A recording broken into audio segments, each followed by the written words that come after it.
I've seen a lot of bankers, and I've seen a lot of cops. I've seen a lot of lawyers pull out all the stops. I've seen a lot of children with their parents in their hands. I felt a lot of women who refuse to understand. And I don't think I understand why we're making such a fuss. And I don't think I understand what's coming of all of us. And I don't think I understand why we take this world for granted. I just want to get right back to Guitar Players Planet.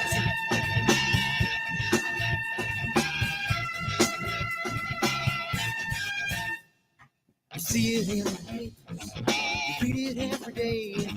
The riots and the fires going on in South LA. The muggers and the guns, they're all wanting the same thing. How are you doing, Richard? Whatever spring. Good. I don't think I understand why we're making such a fuss. That And is I don't think I understand what's come of all of us. And I don't think I understand why we take this world for granted. I just want to get right back to Guitar Players Planet.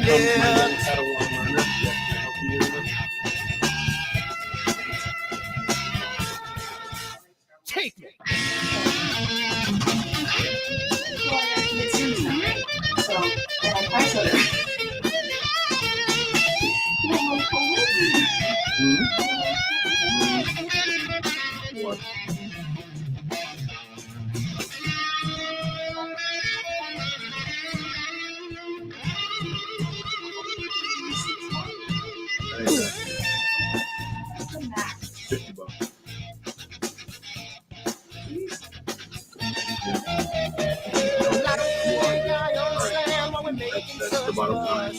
And I don't think I understand what's come of all of us.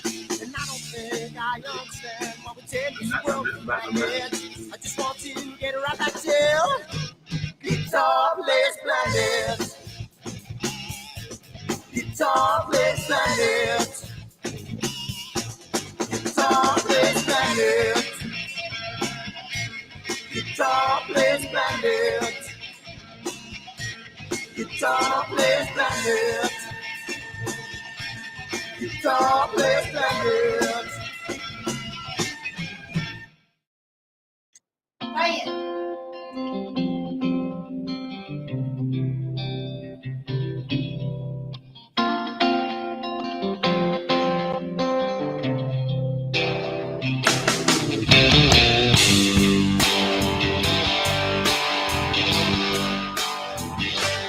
Walked away to what you thought was real. This is what happens when Disney takes things over. It took everything that I had, yeah. Walked away, but you left one thing behind. You're wondering just what that is. Yes, you are.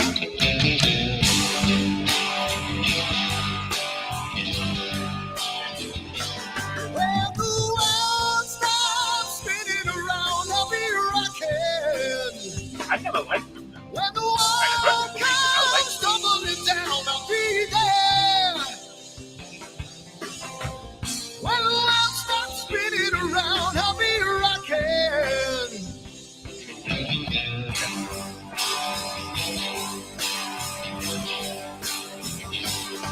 We're gonna make a little love God's down blessing. by the water. Maybe I'm the sun, maybe I'm a daughter when the music man calls. That's when I gotta play.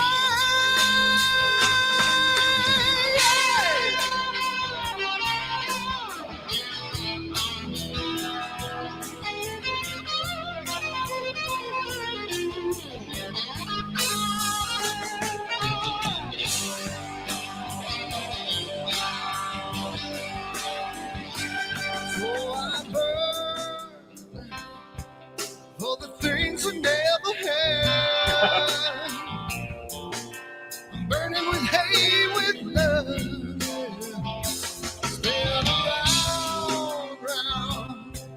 As a boy, I had a dream. Carry it with me today. Yes, I do.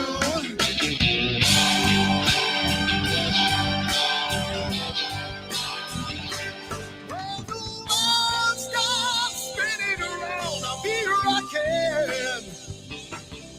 When the walls come tumbling down, I'll be there. When the world stops spinning around, I'll be rocking.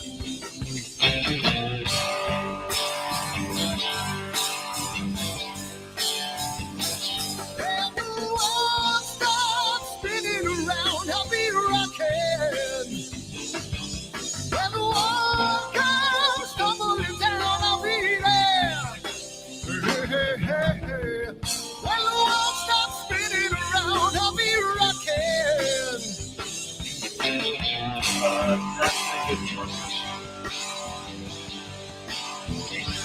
When the world stops send him a new spinning name. around, I'll be With, a rocking. new code or something.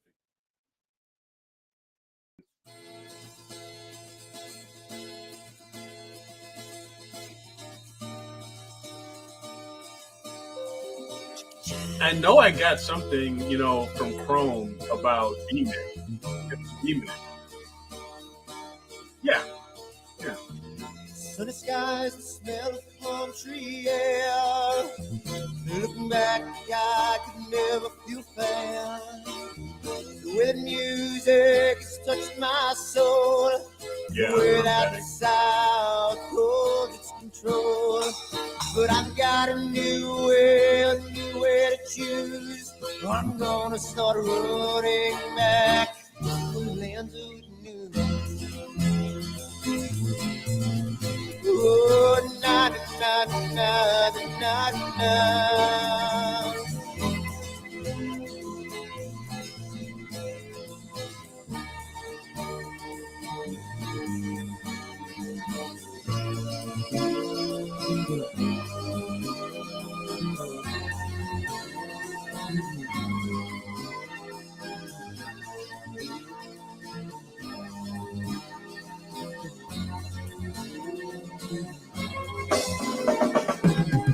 Seems to me that I have lost my old friend. Got the sunset off the highway again. Then I get lost on a long summer day. I must go back before it's too late.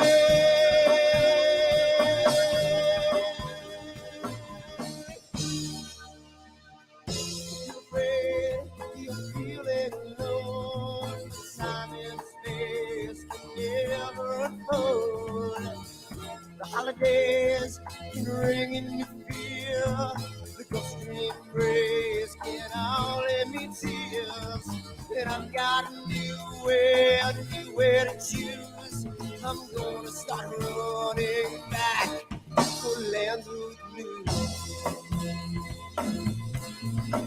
Oh, na na na na na na.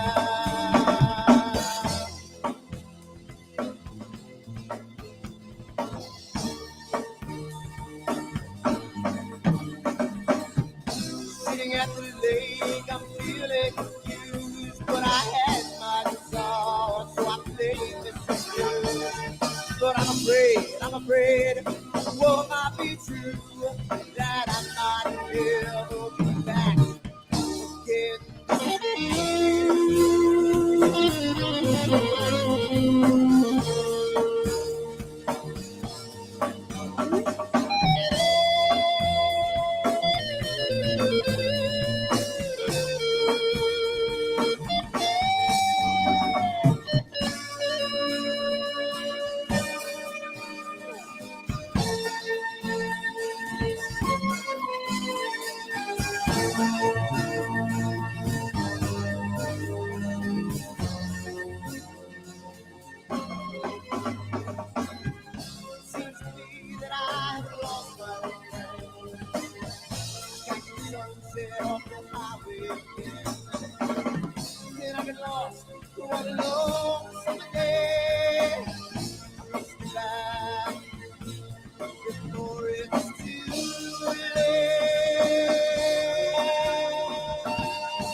me down at night.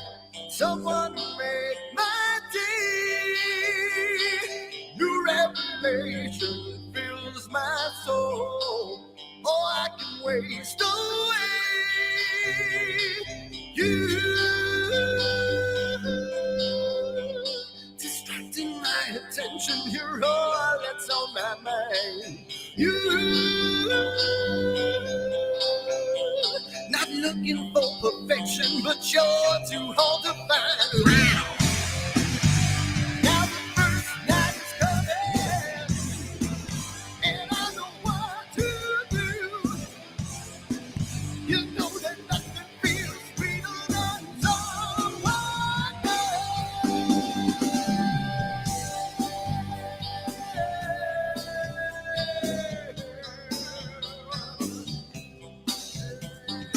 I need to taste your life again. I need a rendezvous. New revelation just feel my soul. Beginning and ends with you. Distracting my attention. You're all that's on my mind. You not looking for perfection, but you're too hard to find. Now the first night is coming, and I know what to do, yeah. You know that nothing feels sweeter than someone else, yeah.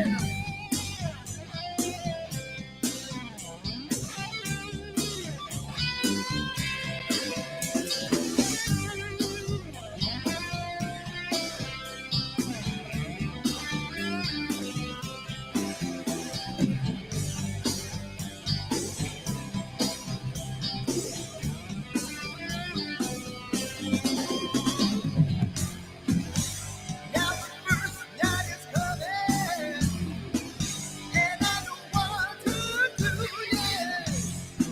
She knows that nothing feels sweeter than someone else. Yeah, I'm alone and free, buddy, that I'm in love with you, yeah. You know that nothing feels sweeter than someone else.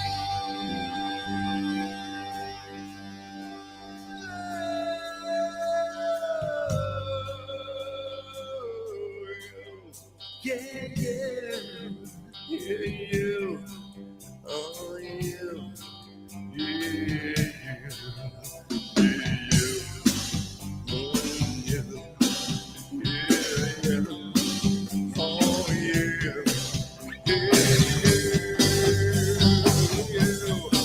Yeah, you.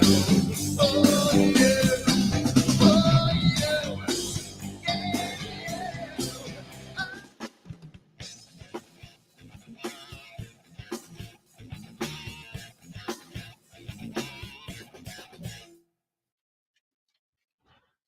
Hello, everybody at AstroWorld. What's going on? We are here and we are live. And I just want to make sure that the audio is working on the YouTube site. And yep, it's working. We're good. And we are here. And we got some really good news to share tonight. We're here with Richard Wright of Starstone Software. And he's going to be going over a whole bunch of stuff with us tonight. So I'm looking really forward to hanging out with him and seeing what he's got in the works. It's going to be really exciting. But before we get into that, first of all, let me say thank you to everybody who jumped on. We got 23 people watching already, so it's growing immensely. And thank you for everybody who's coming on the show and supporting us. So thank you so much. And of course, with that being said, I need to say thank you to the people that sponsors. And I have some good news. And I was talking to Richard about this offline. So the delivery gods have the planets have aligned and everything came at 8 o'clock. So I'm going to show something really, really soon. So let's talk a little bit about everybody. And thank you, first of all, to Dennis Hess, who picked up a fudgy mess on the website regarding our member sponsors. So thank you to Dennis. It's been cleared up, so everything is really, really cool on the website. So thank you for the heads up. So here we go. So thank you to our main sequence level sponsors, Woodland Hills Camera and Telescopes and Night Skies Network.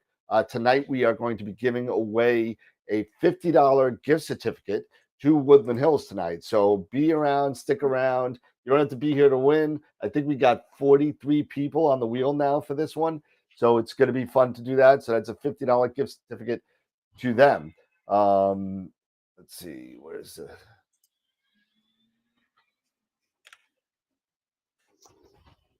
What happened to the next one? I'm sorry. Quick play. There we go. And thank you also to our Red Giant level, Prima Luce Lab, Camera Concepts, and Optolong. If you haven't visited us over the past week and a half, we solidified our partnership with Optolong, and I have something really cool to show everybody regarding that after I'm done with this presentation. So if you would like to become a sponsor, contact me directly at dan@astroworldweb.com. And thank you also to our super giant level masters of PixInsight and IP for AP.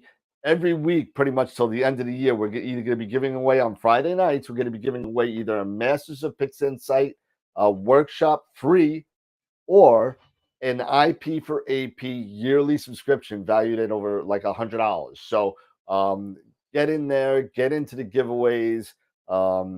We got a lot of stuff going on with giveaways, and it's going to be really, really cool. We also got another one coming up. So of course, we can't do anything without our member sponsors. So I want to say thank you to all the member sponsors. Our only black hole member, John G. That's for anybody who's donating over $20 a month. So thank you to John.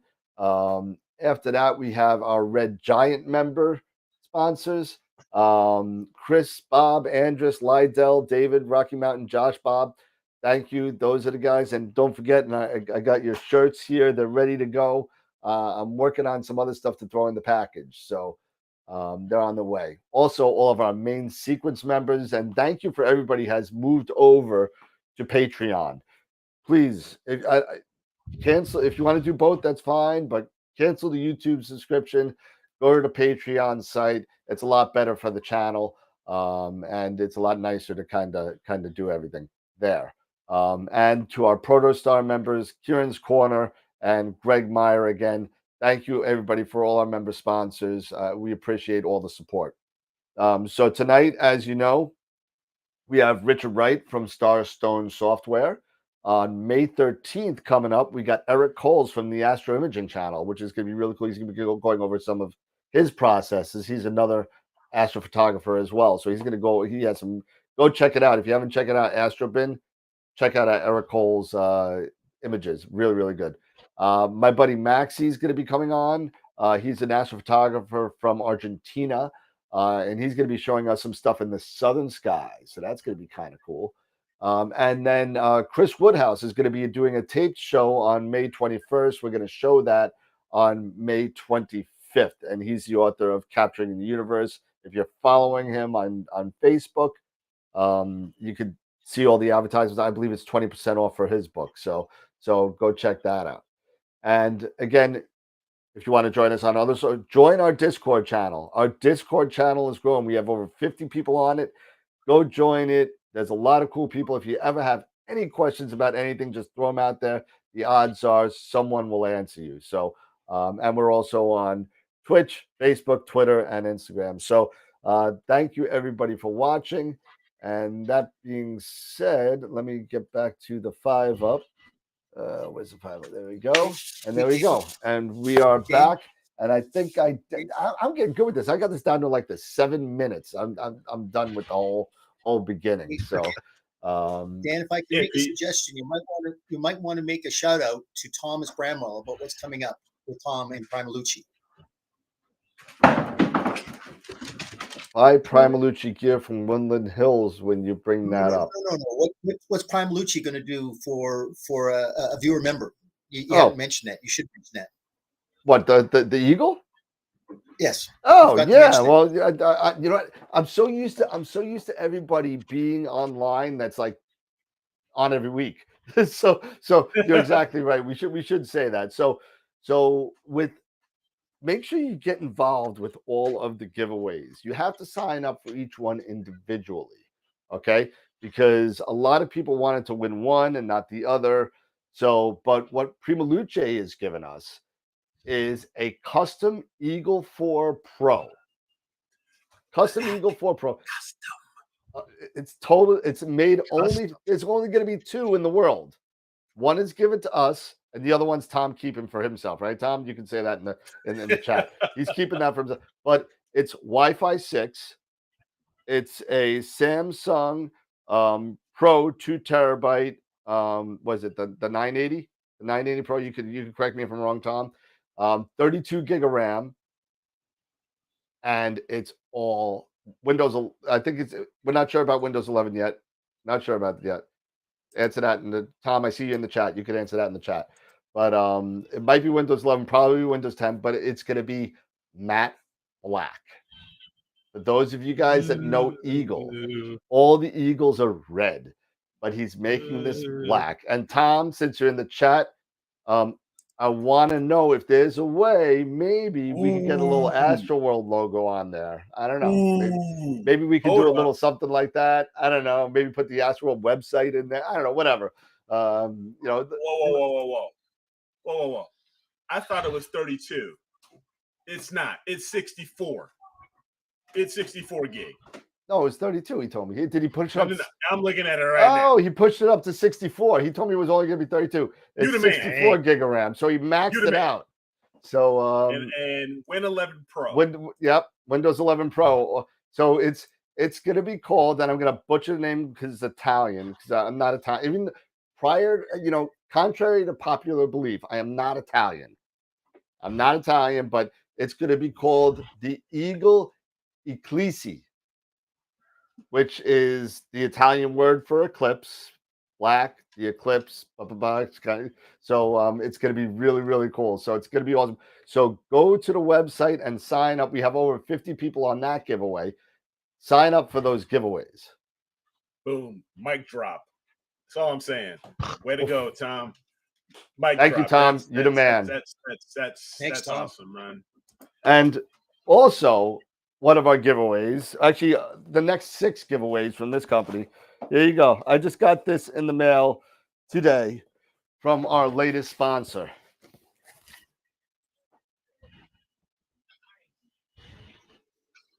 These are filled with Optolong filters.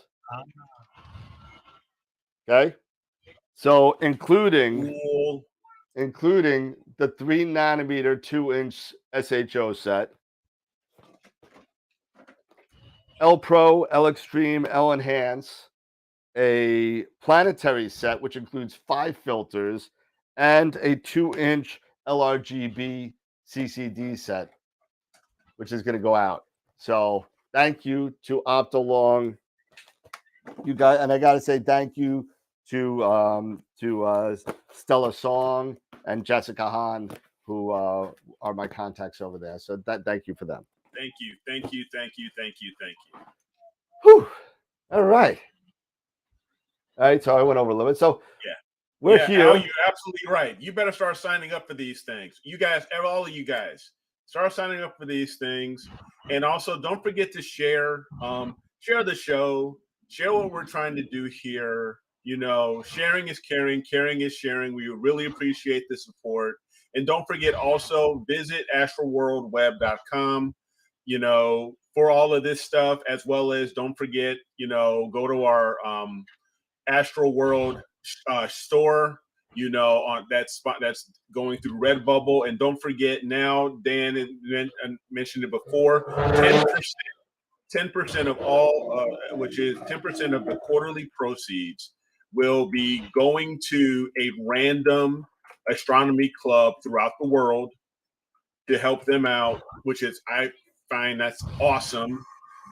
So check the store out. There's really cool stuff on there. You know me, I'm sporting the hoodie, love it. So down here in the basement where it's a little chilly, So remember, share the show. If this is, the only way we're going to keep this going and expand this and even be able to bring more things to you is through growth. So we really appreciate the continued support. Awesome. So 15 minutes in, we said our spiel. We said our spiel. We said our spiel. So thank you, Rich, for coming in and hanging out with us tonight. We appreciate you coming down. I know you have some internet issues, but working through it. Yeah, I'm coming to you live from the Starbucks in Lake Mary, Florida, from the parking lot. Apparently, a box of very delicate electronics was too close to the road this morning during the school rush, and so my internet at the house has been down all day. And first, it was going to come up at 2:30, and then it was going to come up at 4:30, and then it was going to come up at 7:30, and then they just decided to say, "We're trying." So I don't know when it's going to come back up. So came up here. Thank you, Starbucks. This is actually a Starbucks I do before the pandemic, and I hope to get back to it soon. I used to do an outreach event here called Coffee and Cosmos. And so friends from the astronomy club, we'd set up telescopes in the parking lot, usually first quarter moon. So this is my hometown Starbucks. I used to work here every morning. When I was working at Software Bisque, I'd start here in the mornings just so I could get out of the house and be with some other people. So anyway, that's awesome. where I am. I hope that we all get back to the outreach. Mm-hmm. I used to do a ton of outreach. We had something very similar. We partnered with Hofstra University and NASA to do music and astronomy under the stars, it's called. And basically in Nassau County, we have different musicians that do music. And after the concert, you go and look at the telescopes and blah, blah, blah. It doesn't work that great because it's lights all over the place, but people like, the planets and the brighter stuff, you kind of see stuff in it, but it's really a big hit. Yeah. Yeah, there's quite a bit you can see even in a lit parking lot that the public, polished amateur astronomers, we need to get rid of these lights and so forth. It's like, look, it's the moon. Yeah. There's no light pollution, and sometimes you do solar during the day. The planets are up. There's a lot of interesting open clusters that look good. If you got a big enough knob, the globular clusters still come out. So there's a good bit you can do. Yeah. Anyway, that's not why I'm here, but it's fun. No, it's fun. Absolutely. Too. So let's get to the crux of it, Rich. I mean, why don't you tell the people here and the people that we have about 30 people watching? Why don't you tell a little bit about yourself and what you're doing over at Starstone and some of your background? Okay. So I wear a lot of hats. Most people probably know me from my time at Software Bisque. And before that, I actually worked at Starry Night. And there's probably 3 people who remember that. But I had the honor of working on Starry Night and the Sky X. So, the 2 leading star charting programs. I worked on both of them. Going back a little further in time, I got started like everybody else. As a kid, liking astronomy, and I wanted a telescope for Christmas, and I got one, and I took it apart, messed it up. And my wife, who I was dating when I was about 19 years old, we were dating, and said, "Yeah, when I grow up, I want a telescope." So she got me a Kmart 60 millimeter, what most people call a trash scope, I decided, wow, you should have got me binoculars instead, because this is a trash scope is not the thing to say to your fiance. And actually, I got quite a bit of use out of it, even though it's wobbly and horrible. I don't know that bad telescopes discourage people who are really, really into astronomy. We find a way to make it work. I tied weights on it to weigh it down, and I learned the sky, and I split double stars, and I did lots of things. I moved to Florida when I had kids and my career was going well, and I bought a 4.5-inch reflector on consignment from a used camera store, and I had to wrap electrical tape around my 0.96-inch eyepieces to make it fit in the 1 1/4 draw hole, because it didn't have any eyepieces. And I found, this is my most embarrassing story, I found M42, the Orion Nebula, and I thought it was the Horsehead Nebula. So people are like, well, I only have this, or they sometimes are embarrassed. It's like, listen, we all start stupid. None of us know what we're doing when we Yep. get started. None of us know what we're doing when we get started. Um, so let's see. I went through I got into astrophotography sometime in the mid '90s. I used my wife's SLR camera to do film photography of the moon, black and white in color, and I took it to Walmart, had them process it, and then I got a digital, the first digital Rebel. By that time, I had upgraded. I think I was working at Starry Night, and I had upgraded to a Meade LX200, and I just put it on the back, and I took a quick picture of Orion, and there was this red smear and these 4 bright dots that were kind of drugged, and that's when the mosquito bit me on the back of the neck and implanted the imaging virus. And there's no cure for it, once you get it. And I made a planetary cam out of the webcam, the Philips 2 cam, and Oh, I remember all that that sort of one. thing. So yeah, and it was pretty bad. I've got some stories about Scott Roberts. He was at Meade at the time, Yeah. at the Winter Star Party, and I had the Meade DSI, and I had no idea what the hell I was doing. Oh, the DSI, And the he did, DSI with the magic focus, right? yeah, he never made me feel bad, and he was like, oh, I understand now, and it kind of took off. And so, when I worked at Starry Night, I was the graphics programming expert. My technical expertise as a software engineer is graphics programming. And so, I didn't, yeah, I do imaging, but you don't want to see any of my stuff. And then I joined Software Biz, and I really didn't want them to know that I was an imager. But it got out, and it was pretty it was I was like a midget among giants. Tom Bisk in particular kind of took me under his wing, and we started going to star parties together. And it's like, well, it's time to give Richard a Paramount. So I got my first Paramount, and learned the ropes on that. And so I was already into imaging when I came to Software Bisque, but I owe a lot of my growth to my time at Software Bisque. I was there about 20 years. Most of those 20 years, I worked part time as a contractor, and some of the years I worked full time. And I dropped back to part time the last several years, and then at the end of last year, for reasons, it was time to step away and do some things on my own. I have some ideas and some creative endeavors that didn't mesh well with what they do. And so that's where I came to my own company, which is Starstone Software Systems. It's actually been around for a long time, since the '90s. I made weather software, and I was successful at it.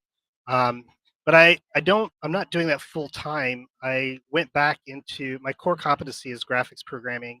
Um, I want to say GPUs, but most people don't know what that is. The kind of graphics they use to make gaming consoles, flight simulators. I do that sort of thing. So I work for a company called Lunar G, which is full of experts on that particular technology, and it's a really good fit for me. I wrote a book about particular type of graphics technology way back in the day, and that technology is sort of in its retirement years. So I got back into high tech, and that's sort of funding Starstone for the time being. Although for the time being, I think astronomy will probably stay a part-time thing as a software developer.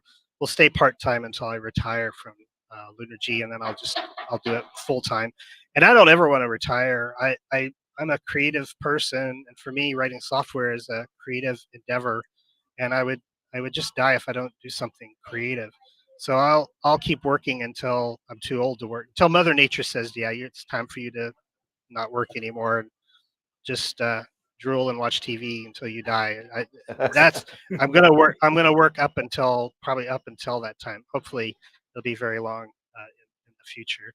Yeah. But yeah. So Starstone, yeah. The first thing I did was I made a control program for Daystar's quantum solar filter. It's a very niche thing. I made it open source, so it's free open source software. You can compile it. It runs on Windows, Macintosh, and Linux, and that's great. And then my next project, which is out now on Mac and Windows, is sponsored by Skywatcher. I guess I could share my screen and show Yeah. it to you. Toggle screen Yeah. sharing. Click here, share. Now we get the infinite recursion. Yeah. So let me just minimize these windows. So this is called Scope Wizard, and it's available now on Apple platforms, both the desktop and iPhone and iPad. There will be an Android version of this, probably maybe even in the next 2 weeks, and also a Windows version of it. But they have this spreadsheet, and on their webcasts, they do this. They show how focal ratios make things, the difference, speed difference in focal ratios, or calculate the magnification for a telescope. And everybody's like, I want that spreadsheet. I want that spreadsheet. And we're like, why don't we make a little app for this? And they actually asked me maybe a year or two ago, do you know anybody who could do this? And it was like, I don't actually know anybody who could do this but me. And I can't do it because there's not a lot of people who know how to do iOS and Android. There are some, but they would cost an arm and a leg. Anyway, eventually I said, you know what? I will do it, and I will not charge you an arm and a leg. And it's mine. So I'm actually kind of building some of my own technologies for future products with this, but it's got their logo on it. They've sponsored it. And it's just little calculators. Like if I have a f8 telescope, no, this is not that wizard. Let's say I have a 14-inch knob, and I'm looking at maybe getting a 20-inch knob. How much more light does it gather? Well, it gathers 2 times more light. Or just a 10-inch telescope upgrading from an 8-inch telescope. It's 60% more light. There's a calculator for speed difference in focal ratio. So that's kind of a good one.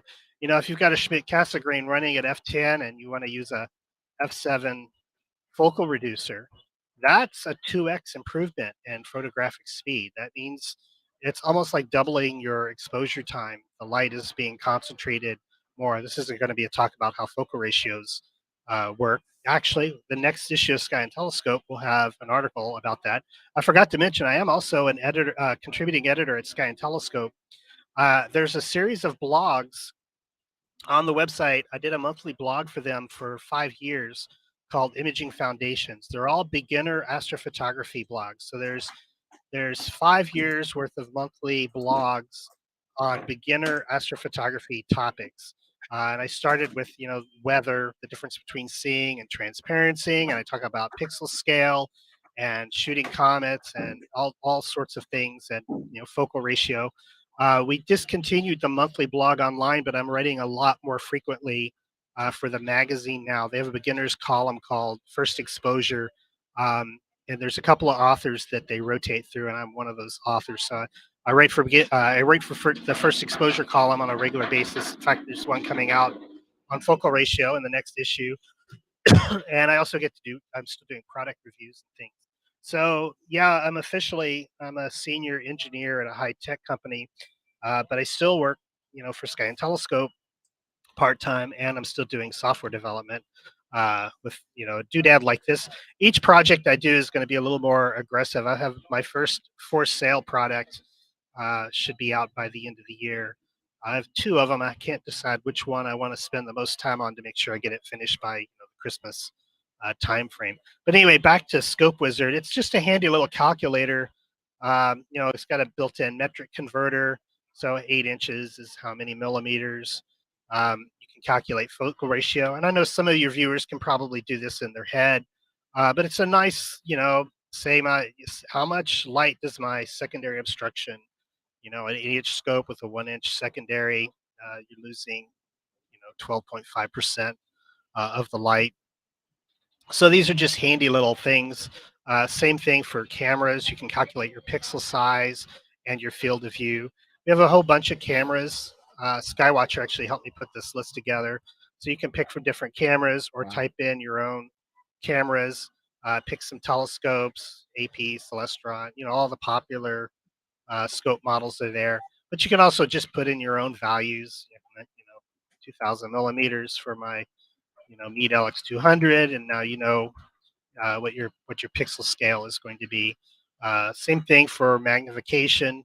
Some of us can do that in their head, some of us cannot. So if I've got my So I got my Mac Casa Green out, and I got my 31 millimeter Nagler. I can tell people they're looking at the moon at 89 power, or I swap to a a lower magnitude, 5 millimeter. The moon is at 550 times, which I can tell you not very often is the seeing good enough to support that very well. But yeah, you get the idea.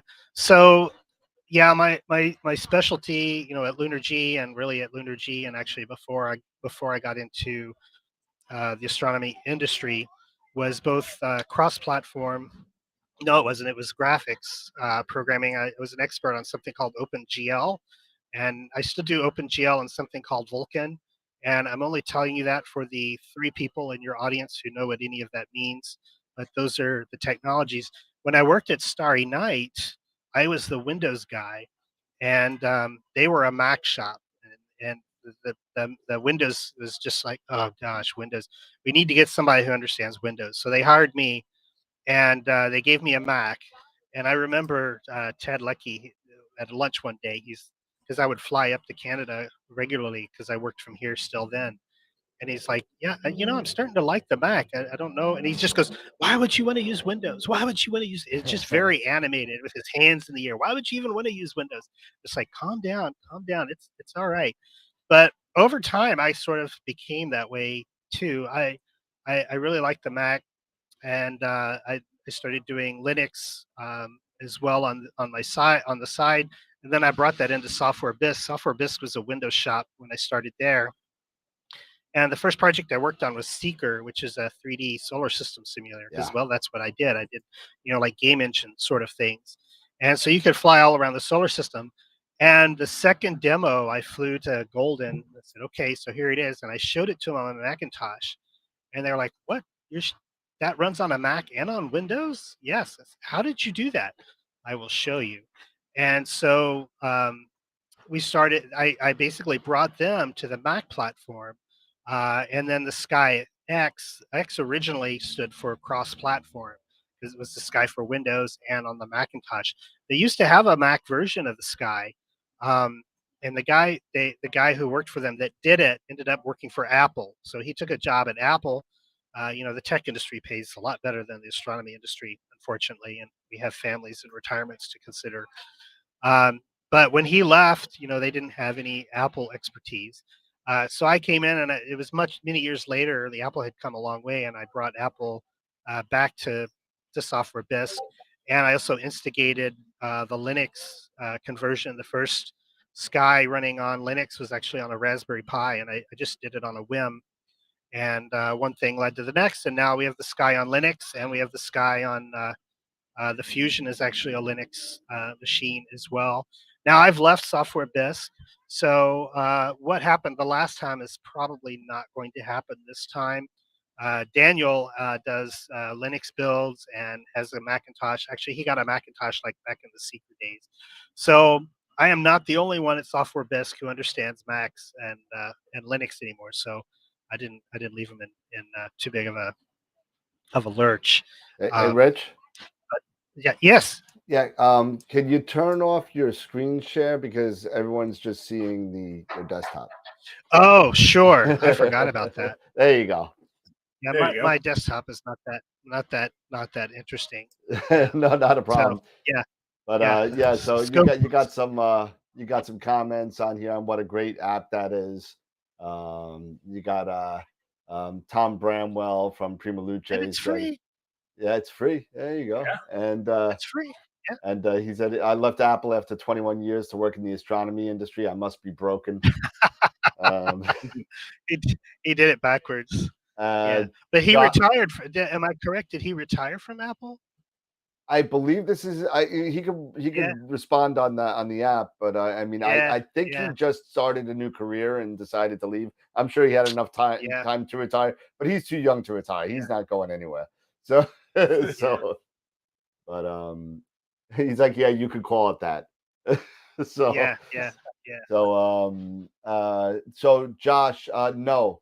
The Optolong filter giveaway will go up this weekend. I wanted to make sure I got the filters first before people started signing up for the giveaway. So that will be up this weekend. It'll be up. So and Go vote. Vote for the picture of the week. It's working. Go vote. Anyway, go ahead, Rich. Yeah. I'll give the Eagle a plug too. That's a great box. The Black Eagle. It reminds me, Bisq made some black paramounts, and somehow the rumor got started that those were like the military grade paramounts, and there's no such thing. But I think we should start a rumor that these are the military grade Eagles. And there you go. you know, mil spec Eagles. They Felipe sent me an Eagle to do a plug-in for it, and I from my cold dead fingers I had to send it to Golden, and so then I just bought my own, and so we use the Eagle at my remote site. Brian Cogdill runs Falling Eagle Observatory, and I set him up a nice Linux Intel NUC, and it's like he doesn't know Linux, and it's just like, can't we just use Windows? And it's like, well, I could put Windows on the NUC, but you know, why don't we just get an Eagle? It's got all the power built in, and it's, you know, it does all of that. And yes, I did work on the Fusion, and I'm not slanting the Fusion. I recognize that there's no such thing as one size fits all. The Fusion is a great product, but the Eagle is also a great product. So yeah, I mean, you don't have to sell me on the Eagle. This is recommending either one of them. Yeah. One, it's nice. This is my 3, and then my 4 is over there. Yeah. So I mean, you don't got to sell me on the Eagles, man. I've always been a fan. You know, me and Eric constantly fight between Eagle and Asiair. So we always fight. I said, come on, man. They're both red. Can't we just get along? Yeah, they're both red. Yeah. The Asiair is nice too. I know 1 or 2 people who didn't like it, and I know a lot more people who did like it. Yeah. And no matter what, if I told you what car I drive, somebody'd say, "Oh, I had one of those and I hated it." And so I like mine. It works great. And yeah, Asiair is another. I think that's the future of astrophotography. Actually, 7 years ago, I was going to star parties showing people the sky running on a Raspberry Pi, and the little computers. When I joined Bisq, I was big on the Mac, and I wanted to bring imaging back to the Macintosh. But you know, I have an Uber Mac laptop. The maximum you can pump up a Mac laptop. I spent a lot of money on that. I'm not leaving that in my backyard with bugs crawling all over it. Yeah, right. No, right. no. So I image. I almost always image with either a Raspberry Pi or the Fusion, or a. There may be a couple unofficial Fusion versions that I hacked together. You know, variations on Fusion that I built myself. Or the Eagle when I do it remotely. I will bring out my Alienware laptop when I'm doing planetary imaging, because I'm not leaving my laptop in the yard by itself. And it's got a red keyboard. And B, and it's got a really fast RAID SSD drive. So there is no camera that can stream faster than it can write to the maybe a professional cinema red camera or something like that, but none of my planetary lucky imaging cameras can write fast enough. And it's also got plenty of memory, so it works. I can run AstroStacker, AutoStacker, and Sharp Cap and all that sort of thing on it. So that's so I think that's the future. Is putting a what do you enjoy imaging more? Do you have like a preference of objects that you prefer, or do you like, for myself, I enjoy dark nebulae and emission, but I'm going to try whatever I can get my hands on and do whatever I can. But do you have a preference of certain types of objects you like? Oh, I don't know. I do everything. I really enjoy planetary. I really enjoy the moon. I really enjoy solar. My only complaint about solar is it's too freaking hot, especially if you live in Florida. In fact, that's why I made the quantum control software, and I made it free. It was because I wanted to run it on my Fusion, so that I did not have to sit next to the telescope when I was doing solar. And so I don't have to go out and press the button on the scope to change the bandpass or anything like that. I really like bright colorful nebula. I think I like the technology of imaging. I'm a technology driven guy, and it's like, how many times can you shoot M42? Well, have you shot it through a camera lens? Have you shot it with CMOS? Have you shot it with a CCD? Yep. Have you shot it in infrared? Have you shot it with this flattener? Have you shot it with 1 second exposures and made 10,000 of them and tried to stack it and see what it looks like? Have you? There's no end to, and I think I think the best astrophotographers are driven like that.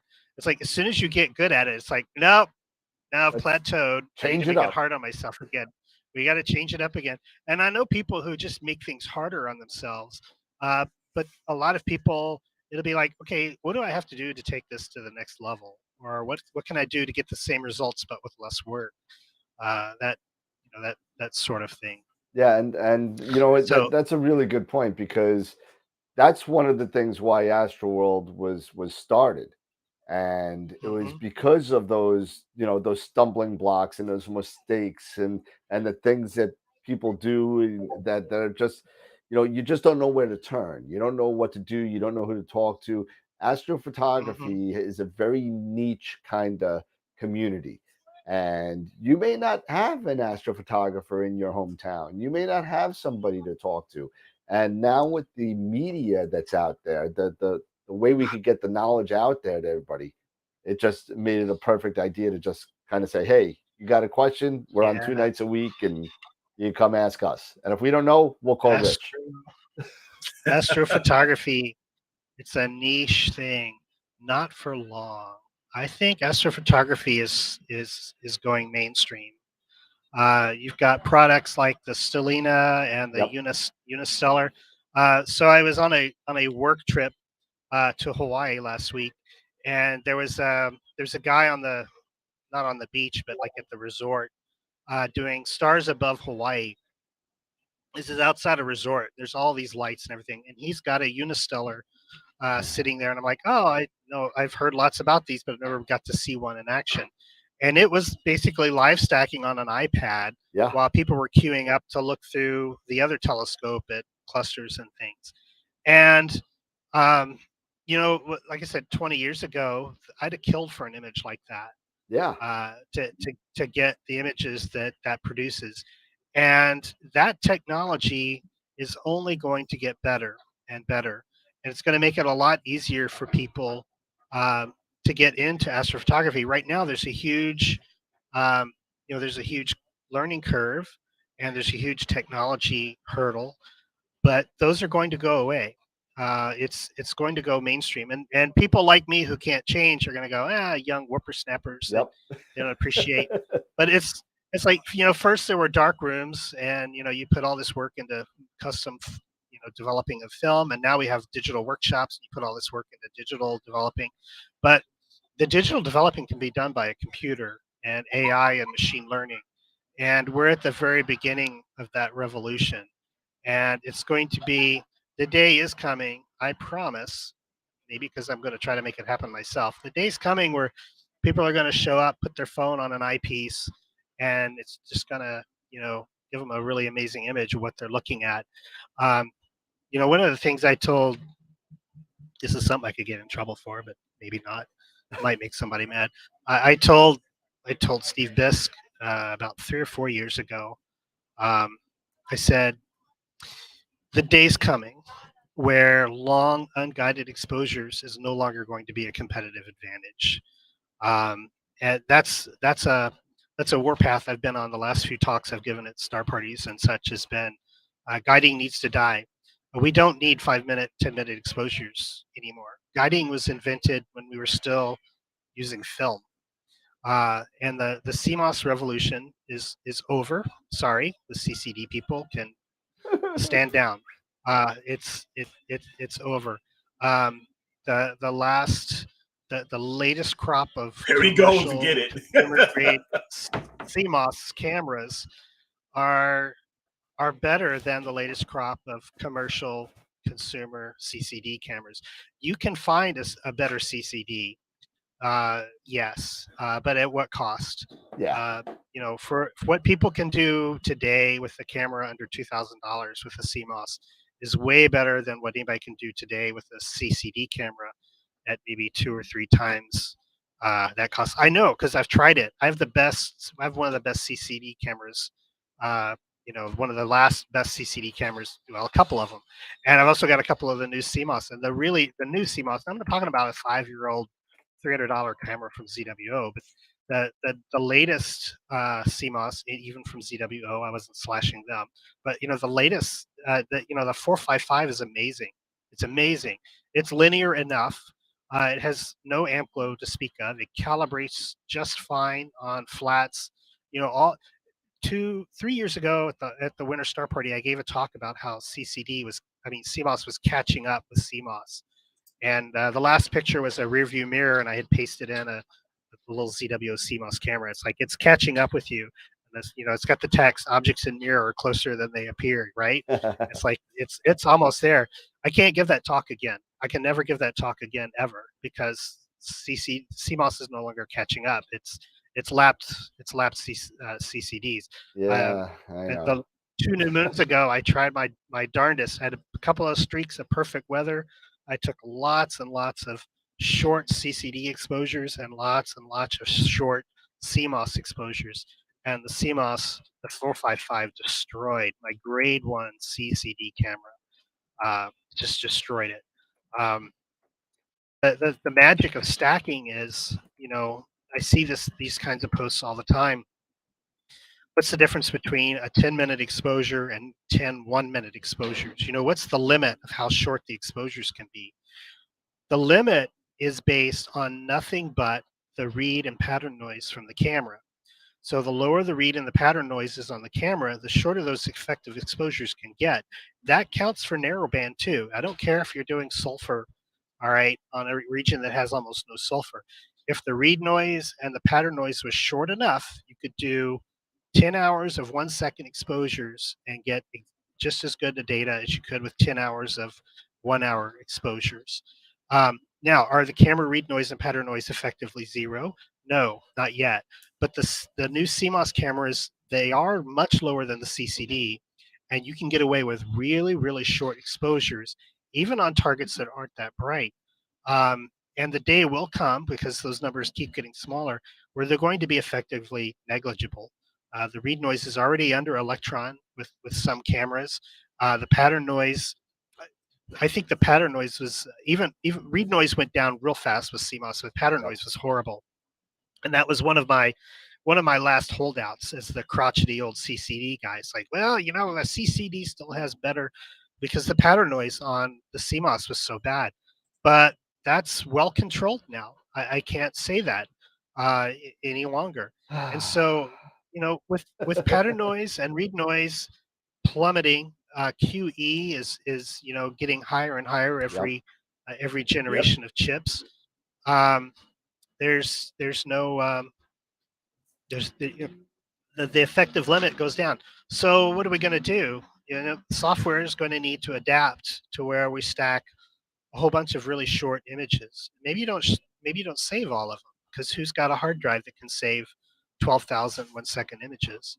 Well, stack the 1-second images live, and every 5 minutes save it out as a 5-minute sub. And then computers are getting faster. Why can't the computer go, well, if a plane flew through there, throw it out? Or the telescope bumped, throw it out. And now it's not lucky imaging anymore, it's engineered imaging. And it's just taking a lot of exposures, keeping the good ones, tossing out the bad, and you can do it on the fly. And I know. Let me ask you this, Richard. Let me get your take on something, because you brought up a couple things. So when you were speaking of the Stellina and the Unistellar, and a lot in astrophotography going mainstream. With those types of telescopes, do you think there is going to, in your opinion, do you think there is going to start being more of a decline in visual astronomy because you're able to do, these faster, use these types of telescopes that are becoming more and more popular and you're saying more and more mainstream? that you won't necessarily, people won't have to necessarily use eyepieces like they have in the past to look at, distant objects, deep sky objects, or look at the planets and things like that. What are your thoughts on something like that? So my thoughts are that none of you, including me or any of our listeners, know the answer to that intuitively because we're biased. If you want to know the answer to that, set up 2 telescopes in the parking lot at Starbucks, one with an eyepiece and one doing live stacking, and see what happens. And there's a good number of people who want to look at something through the eyepiece. They want to see it. But then you see on the live, I've live stacked the Andromeda Galaxy from this parking lot with these lights on using luminance. If you take short enough exposures and you flat frame it, the computer can do a nice job of auto stacking and auto stretching that. I use the SkyX, but SharpCap does it, Malincam does it. Lots of people are doing live stacking now. Attic has a program that does it. Yeah, everybody's getting on the live stack bandwagon. Why? Because it's the next thing. I don't think visual will go away, but I think that you're going to attract a lot more people. The younger generation is attracted to digital. They grew up with iPads. Yep. And so Yes. the reason, you want to know why I got into astrophotography. I love my favorite. I can tell you, you asked what I like to shoot. I can tell you what I like to look at. The moon is my favorite target. Second favorite target is to look at is globular clusters. Both of them have a dynamic range that can't be matched by a camera and a computer monitor today. Maybe in 10 years when we have really high definition displays. But there's a creamy, beautiful, you can almost taste it when you look at the moon through a good telescope. And globular clusters, I've taken some really nice images that I'm very, very proud of Omega Centauri and M13, but nothing matches that powdery snow cone, diamond velvet look through an eyepiece that you cannot get. And you can get those views from a lit parking lot. You do not have to be under a dark sky. Now, this is where I'll make some enemies. Why did I get into photography of deep sky objects? Because no matter where you go, unless you have a 36-inch Dob, there is no galaxy or nebula that doesn't look like somebody blew snot on your eyepiece. That's it. It just looks like snot. Now, there is a small amount of wow, that's a galaxy, or wow, that's a million light years away, and those photons came into my eyes. It's like saying the space race was all about human desire to explore. It was all about politics. I hate to break it to you. And the same thing, that wonder about the photons, that only goes so far. With the hardcore nerd crowd, that I'm part of, it only goes so far. To the crowd that I married and gave birth, I didn't give birth, but my children and most of my family, that looks like snot on the eyepiece, Daddy. Did you clean that out? I don't see anything. And I do have a big Dob. I've got a 14-inch Dob, and I do like looking at galaxies through a big Dob. And I just recently got a 20-inch mirror to build a bigger Dob. Nice. No problem with a big scope. But if you've got an 8-inch scope and you live in Lake Mary, Florida, it's snot in the eyepiece. But you put a camera on there and you take a 3-second exposure. I remember the first time I had an 80 millimeter scope and some real crappy. Somebody's car alarm is going off. Uh-oh. I don't know if this will help or not. Probably not. I'll figure it out in a minute. It's all over. It's all over. Oh my. Come on. I hate car alarms. You know why? They do no good. You know why? Everybody's ignoring that. What good does it do? That's where Scott was. Scott just drove to your Starbucks and just started slamming on the back of the car to do that. Okay. But it's off now. The 80. Yeah. There was a question in the chat And this is in regards to something that I brought up back in December or November. I remember a press release came out in November or December from Sony regarding a new type of CMOS chip, which actually layered some of the technology to make the dynamic range just skyrocket. Oh yeah, The question is, do you know anything about that chip, or have you heard anything else? I haven't heard anything since November, but I do have a few things to say about that. Let me finish my story about my Oh. 80 millimeter telescope on my absolutely, crappy mount. Right? yes, and the It snot. was I think I paid $200 for this mount, and I spent 3 nights trying to find M51.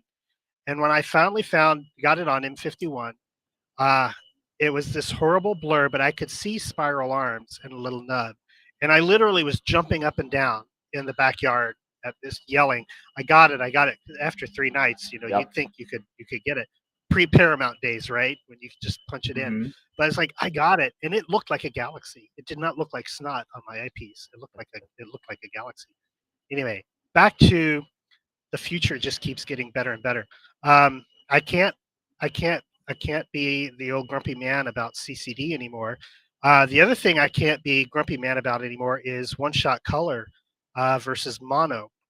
And I used to really get on a soapbox about this. It's like, a lot of you did not get A's in algebra. Please quit using math on the internet. There is no way in the world that one-shot color is getting more data than a monochrome with filters. And even if you don't understand the math, I would say, look, at the end of the day, the filter on the Bayer matrix on a color chip blocks way more light than the filter in front of a mono chip. So you physically get more light detected with a mono chip and a filter in front of it than you do with a color chip with the Bayer matrix in front of it. Okay? Case closed. I don't want to argue with you anymore. You can't do math, but you can't argue. I'm not going to try to do math with you, but you can't argue with the fact that more light gets through this filter than it does this filter. Well, now you can. So things are a changing. So actually, I have a mountain cam with a Panasonic chip in it, and I wrote the plugin for it, and I'm still doing some plugins for the SkyX. Because as long as I write the plugins, I get to keep the hardware, and I don't want to give up the hardware. But this mountain cam has a Panasonic chip, and it does the Bayer matrix different, and it actually lets through more light than a regular Bayer matrix does, and so you get a substantial increase in quantum efficiency with that color chip than you do over a regular Bayer matrix chip. So the Sony chips, they're doing something similar, where the chip manufacturers are trying to make more and more sensitive color chips. By the way, none of them care about astronomy. None of these Nope. sensitive color chips has anything to do with astronomy. It's that little flash of light you see when you run through the red light at 3 a.m.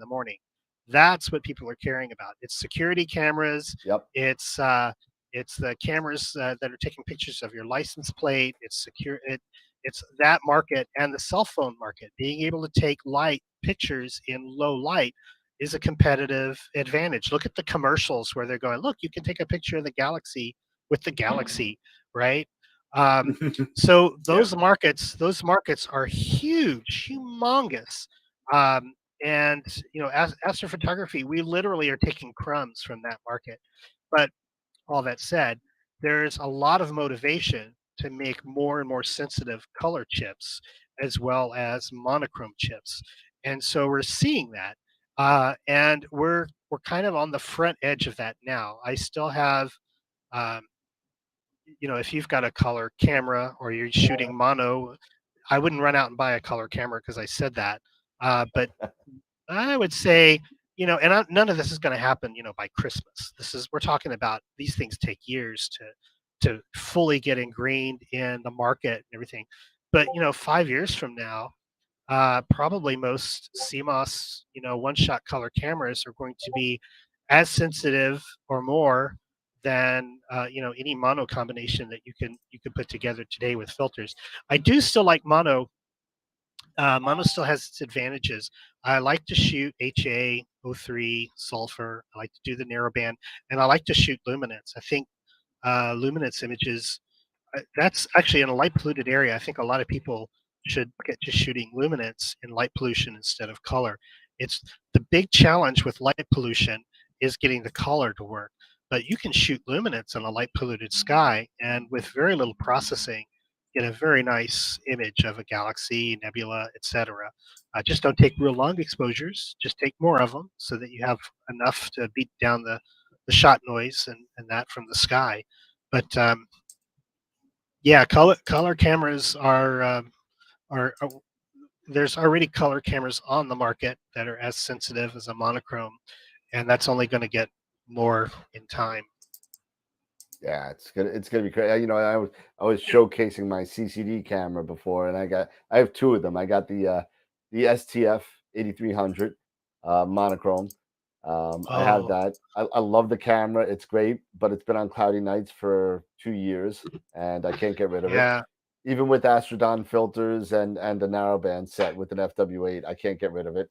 And I just put up my QHY 16200 up for sale.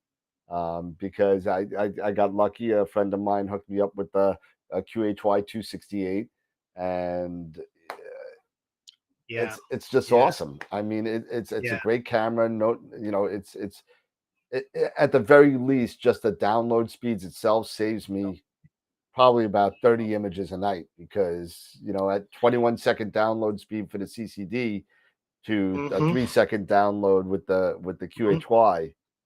Yeah, saves a lot of time. That duty cycle is important. So it was a couple of new moons ago, I had a streak of good weather, and I had my FLI 16200, and I had a ZWO 2600 monochrome. And one of the problems was I want to do short exposures and collect this data so that I can prove it works and so forth. But the problem was it took 8, 9, 10 seconds for each image from the 16200 to download, and it took 0.2 seconds to download the image from the CMOS camera. Yeah.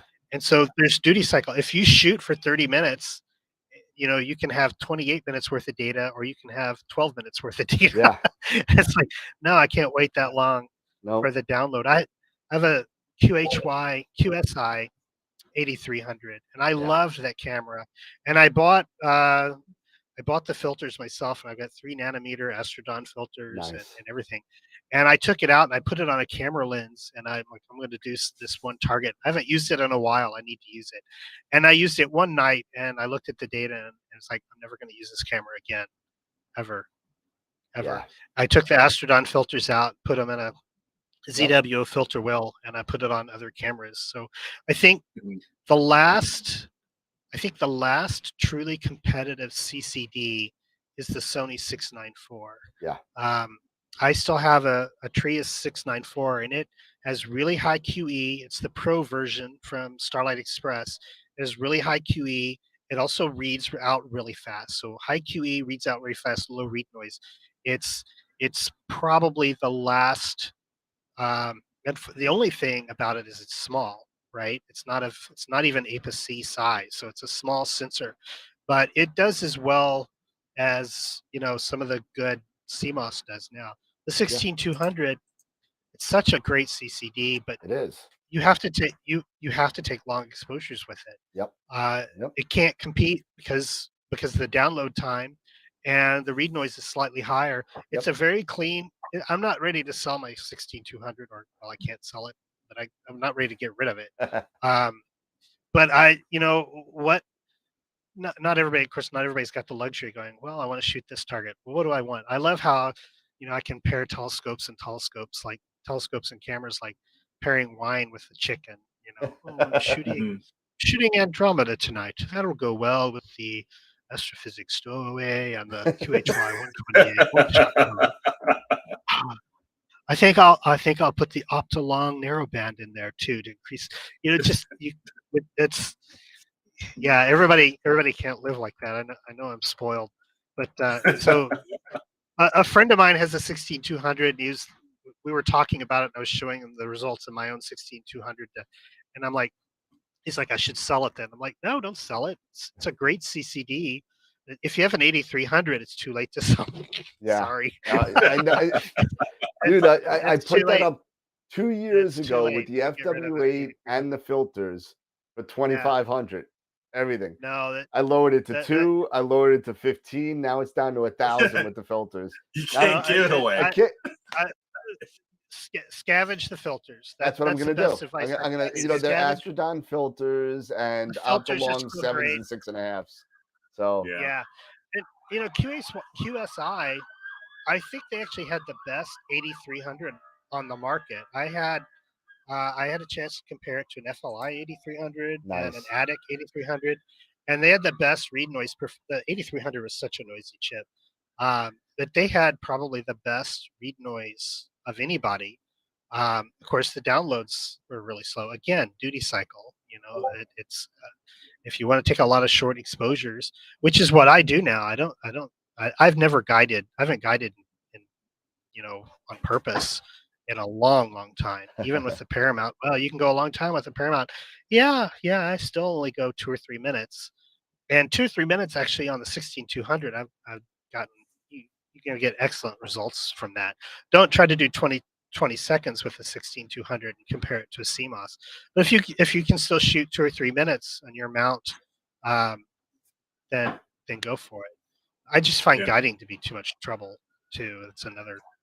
Yeah, unfortunately, that's something No. we're all kind of used to with guiding. We're all used to it. Not a lot of people out there have these mounts that are cutting edge where you don't need to guide, or the skies to do it. Even, you know, You don't need to guide anyway. Yeah. If you've got a new CMOS, just take a lot of short exposures. Let me show you this guy who did 5,000 1-second exposures on M51. Let me share my screen again. This is on AstroBen. Look at this M51. Hold on a second. Okay. Can you see my screen? Am I sharing properly? Yeah. Yeah. So here's where's the name on this? I don't have my glasses. I left them at home. Romain Chauvet. Sounds French. Maybe Montreal, or maybe actually French. Or who? I don't know. I know some German, but that's it. But this is the whirlpool. He took 8,000 1-second exposures and kept the good half, 4,600 or 4,900. How many? 4,900 1-second exposures. These are 1-second exposures, and this is one of the best. This is one of the best whirlpools. I've never taken a whirlpool that looks this good or this deep, and you know, it just proves the point. If you have the storage to store that many, and that's a problem that will go away when software people catch up. But you can do.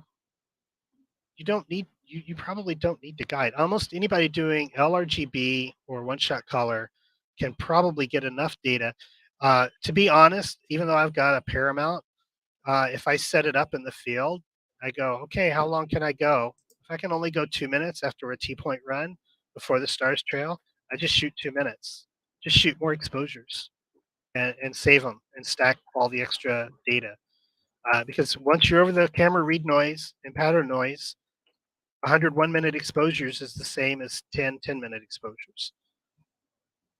Plus, you know, if you get a satellite trail, you only throw away a 1-minute exposure instead of a 10-minute exposure. So, Right. Yeah, just don't. Now, do don't you guide. also see, you know, with the sensitivity of these newer cameras, higher QE, lower read noise, do you also see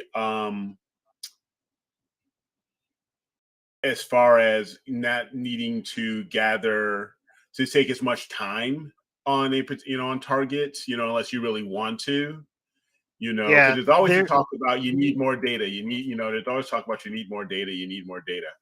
With these newer cameras, these newer sensors, you know, do you foresee that changing? Not much. We only have about 10 to 15% more headway between you know, where QE is now, and virtually we're never going to have 100% QE, but you know, we're going to get close to it. I have a camera that's 97% QE, and I could do narrowband with 10-second exposures with it. It's also a $25,000 camera, um, but but but that's, I still have to have an hour's worth of data. The even though the QE's got maybe 10% more to go, or 15%, but the problem is the Andromeda galaxy is not going to get any brighter because you've got a better camera. There's only so much light coming from the Andromeda galaxy, and so the only way to capture more light is with more aperture or more time on that target. Um, so, you know, the read noise going down means fainter details are going to be easier to bring out. Um, at Falling Eagle, Kevin Lagore, a friend of mine, he likes the dark nebula, and he'll shoot some galaxies, and there's all this stuff around it, and it's flux nebula. And it's like, I remember when you have to go really long to get flux nebula, and now you can't freaking shoot anything without there being flux nebula in it, because the read noise is so low on the newer cameras that really faint stuff it's there, and very easy to get. You know, my early horsehead pictures in the early day, you know, that area under the horsehead, it's just sort of a dark silhouette with that little blue reflection nebula. Now, with the same amount of exposure time on the same telescope, but with a newer camera, you can see all the little swirls and the dust, the red dust that's all in that area, and it comes out, and it's very easy. You know, it's very easy to process because the cameras are there. So we can pick up fainter stuff now, and you know, we still have a little bit of improvement on QE, but you're still going to need a decent amount of time. Now, another thing, you know, we haven't talked about, um, you know, some of us have been doing this a long time. You know, remember when f7 was considered fast, you know, for a telescope, Yep. right? And you would do astrophotography with your Schmidt Cassegrain f10. Who shoots deep sky at f10 these days? Nobody. It's like f7 is the slowest. You know, you want to shoot. You know, I have like 3 scopes that can shoot f3 and cover full frame sensor. You know, and you've got, you know, things like the Rasa that are shooting at f2. So these things are taking all that aperture, they're collecting all that light, and they're focusing it onto your sensor, which allows you to do even not just shorter exposure time, but you can shoot for an hour instead of 10 hours. Well, that's the F ratio calculator. Go download Scope Wizard. It's free. And you can compare the focal ratio between f10 and f7, or f7 and f5. You know, how big a difference does that make? And you'll see. So not only are cameras getting better, but the glass is getting better. You know, computer modeling, and new material science. You know, FPL 53 used to be all the rage, and you used to have fluorite, and we still like fluorite in F53 because it's like having a fine wine from, you know, such and such a year. But the truth is, there's modern glass that's as good or better than either one of those, and you know, in another 5-10 years, you know, there's going to continue to be breakthroughs. That's the great thing. There's nerds, right? The world needs nerds. We are the ones, you know, when we were in high school, I think I speak for all of us, you know, we got picked on, you know, and the truth is, now as adults, you know, we're the one who progress civilization. Yeah, true. We also invent weapons and bad things like that. But, you know, you wouldn't have the iPhone, or you wouldn't have GPS. You know, you wouldn't have so many of the things, the PlayStation, all of that is built by nerds. The jocks in high school are not building that, right? The ones who picked on you. Not that I have, you know, issues about that or anything, but you know, it's just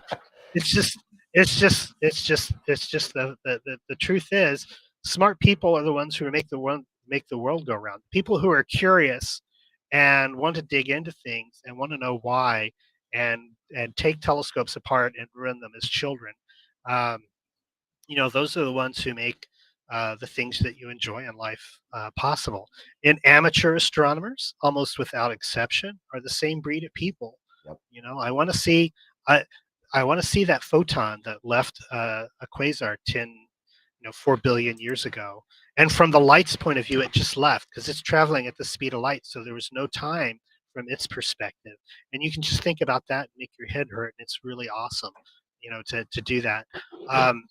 But those are the people who figure out, who make breakthroughs and figure things out. So if you're watching and you're a nerd, yay, you guys rock, because we make the world go round. We do have a couple of questions in We the have chat. a few questions. Yeah. Yeah, the first one we got is, at least the first one I got, I don't know if Eric saw him before me, but AZ4 Runner. Does the DDR memory actually make a difference with the CMOS camera? Okay, so what I think he's talking about is some cameras come with a memory buffer. Correct. So that they can read out the memory into the buffer and then download it. And the short answer is yes, it can make a difference. The long answer is some cameras would read on the USB. As soon as it read off the camera, it would come down the USB, and you would get something called an interrupt. It's your spouse or children tapping you on the shoulder, and the computer would say, "Excuse me, you can't have any more CPU time. I need to go do something else." And when that happens, you get a glitch in the image. Most camera vendors started building buffers so that they would read out the image into a buffer, and then they could download it with error correction, and you get a clean image with nothing. And that's great, but you only have enough room for one image. If you have a high-speed camera that can take multiple images very fast, then you end up waiting on the download before you can download the next image. So the DDR buffer allows you to kind of queue up some images so that you can read. So the computer can say, okay, it's your turn, and I can transfer 2 images, and then say, okay, stop. Meanwhile, your camera queues up a couple images, and then it comes back and says, okay, now you can transfer images, and you get a couple more images. So for high-speed applications, for 5-minute exposures, no, it doesn't make any difference. You're gonna fight every most. I know of a couple of vendors who don't buffer their data, but most camera vendors buffer their data, and so you download an image, you take another 5-minute exposure, you download an image. There's nothing to be gained by it. But if you're doing rapid exposures back to back, the DDR memory can buffer that, and you'll have fewer dropped frames due to the camera latency. You can still have latency on your hard drive. There's all sorts of other places where you can end up with drop frames. So at least one source of drop frames is eliminated by having that buffer on the camera. We have another question. I'm looking here. Yeah, from Jerry Valdez. Question for Richard. Thoughts on ML or AI impacting the industry? Any specific areas of interest from your perspective? So, what do I say? There may or may not be an article you'll be interested in the August issue of Sky and Telescope about that topic. Okay. Okay. It sounds like we got some reading to do. Yes, I'm very interested in that. And what is accelerating AI and ML is GPU technology, so the graphics processor. The CPU is it's called the central processing unit in your computer. They're very fast. That's the thing that's running at like 3 gigahertz. And you might get a 4-core laptop or an 8-core computer, and that's really great because you can do PixInsight with 4 threads or 8 threads all working on your image at the same time. Well, on a modern GPU, you have like 500 or 1,000 or 4,000 of these little threads working on your image, a pixel at a time. It's massively parallel. NVIDIA, who's a maker of graphics hardware, hired the Mythbusters to come to one of their conferences, and they had a paint gun that would paint the Mona Lisa, and it would shoot out different colored paint, one row at a time, and it had the Mona Lisa. And it's like, okay, that's what a CPU does, okay, in your computer. What a GPU does, and they pulled the thing off, and it was this big rack with rows and rows and columns of tubes, and they pushed a button, and every single tube blew out one paintball, and the whole Mona Lisa went just like that. That's how fast GPUs are at doing graphics things. And graphics, an image is just numbers. GPUs can do trillions of floating point math operations every second. Um, I can ask my phone, find me pictures of dogs, and it will go through and look at all the images and detect the dogs. Um, how is that technology not going to come to astrophotography? Why Yeah, it's embarrassing that the computer doesn't go, this image has a satellite in it, I need to toss it, or I'm just going to replace it on the fly. It's it's embarrassing how primitive some of our astrophotography software is right now compared to what's going on, in the big consumer space. But all of that technology trickles down, and it will trickle down into astrophotography, and astrophotography will be a mainstream pursuit. You still have people in the world that have dark rooms. You still have people in the world. You will always have people in the world who are using PixInsight. Um, this is an amazing camera, all right. But if you're a wedding photographer, you're not going to go to a smartphone camera. no. There's always going to be the artistry of doing astrophotography, and some people like the technology of doing it, and some people like the artistry of doing it, and some people just want to go, I want to see what a galaxy looks like, and I don't want to have to take 8 courses and spend 9 years and $50,000 to get an image of a galaxy from my backyard. And that's where we are today. It's not where we're going to be tomorrow. Yeah, and What do you? and there Yeah. goes Scott with his cat. Scott's a professional photographer, so he's got a whole bunch of good stuff. But Nikon, nice. yep. But I Yeah. think you're right, and I think the first step in utilizing that GPU, especially for the NVIDIA users, is the Dark Archon plugin for StarNet, which was the first plugin that I know of that actually took advantage of CUDA and the NVIDIA processors in order to speed up StarNet. So Well, this has a GPU in it. I yep, have a little thing Yeah. called an Arsenal. It plugs onto the I know top of the my Arsenal. Yeah, DSLR. It has a GPU in it. The Yeah. Raspberry Pi has a GPU in it. So GPUs are pervasive. Uh, they're everywhere. PixInsight uses CUDA too, by the way.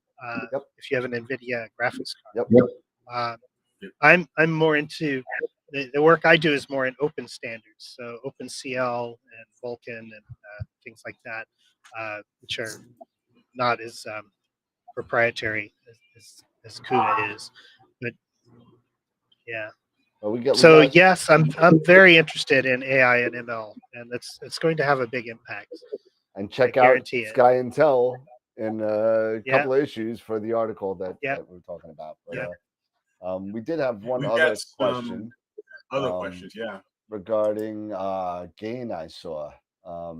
I saw some other ones here. One from Dennis was a question Did I miss? when we were talking about I believe it was it was Romaine's photos, but we were talking a little bit. He was asking questions. So when you talk about taking 1,000 short exposures, is this for mono only, or does this work for one shot color as well?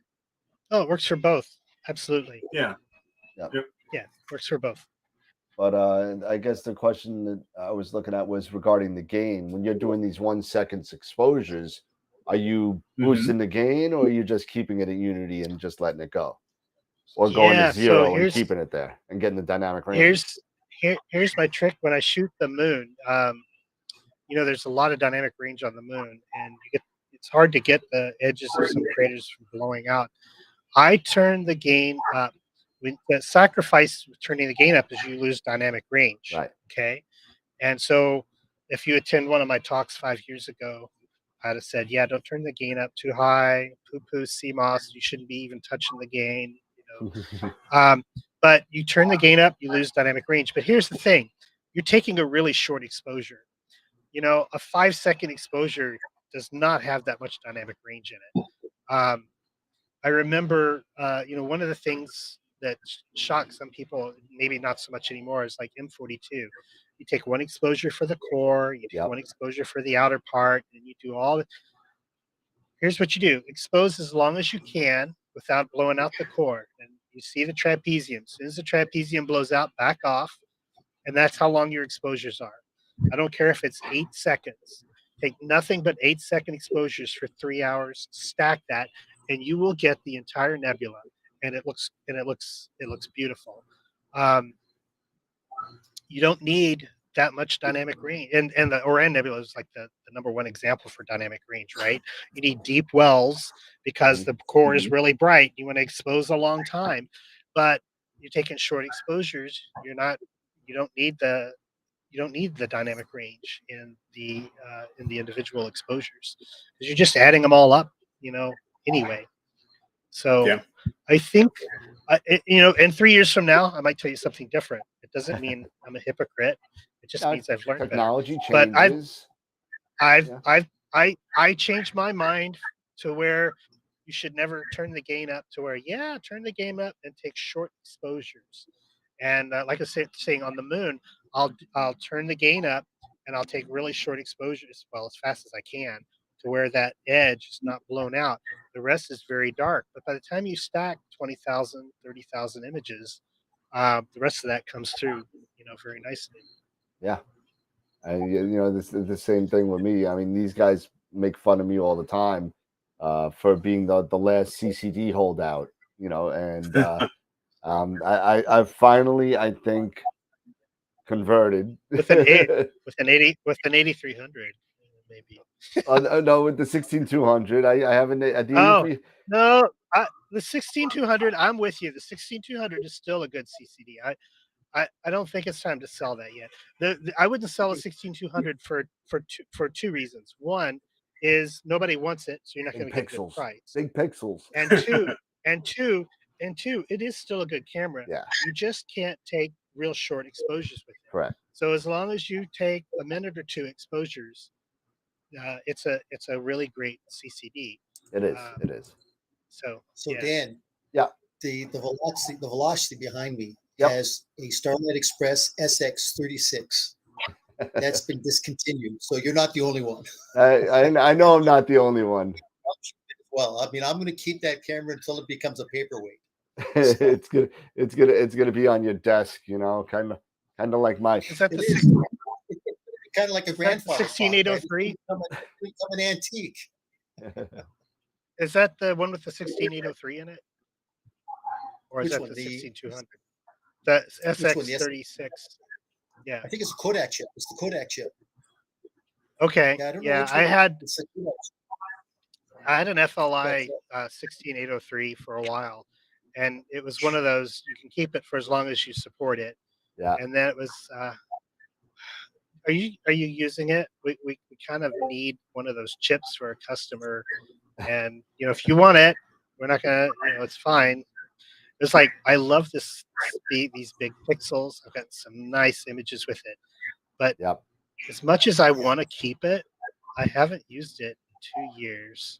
Yeah. And every time I think of a project for it, I change my mind and I use a different camera. Yeah. So I let them have the 16803 back. But the 16200, I'm not ready to turn that loose yet. Yeah. Richard, think of that chip as like your Sunday driving car. You buy that 69 Corvette, right? You only drive it on Sundays. So maybe that's the way you should look at that chip. Yeah. Those big pixels were great for long focal length optics. Exactly. It's always about the image scale. People with giant telescopes, they have giant pixels. You can't shoot with a 18-inch plane wave and a 455 Sony. You're oversampled. Yeah, and that's why I'm holding on to the 16200 because I have a 9 1/4 edge on the way. So I'm thinking about just slapping it on there and taking advantage of the six micron pixels. But, I hope I'm wrong because I'm fantasizing about the day where you're shooting at 0.1 arc second, 1 second exposures, and some of them you can keep, right? So you just shoot all night, 1 second exposures at 0.1 arc seconds, and at the end of the night, like the picture I showed you with the M51, he threw half of the images away, and he was shooting at a crazy resolution that doesn't make any sense for deep sky, but you know, you can beat the seeing and you throw away the bad images. You have to image a long time to get that 1 hour of perfect data. But 1 hour of perfect data is a really fantastic. It's a really fantastic. That's a lot of image. blinking, isn't it? Yeah, I was That's just a lot of I was just gonna say that. I would hate to go through that raw data, man. That would take Automated. forever. AI you and have to automate machine that. learning. Yeah, you got to use like AI and subframe machine selector or something. You know, You got to automate that. No, 100,000 what's images. going to happen? What's going to happen? And I put this in the Sky and Tell article because I didn't want anybody to patent it.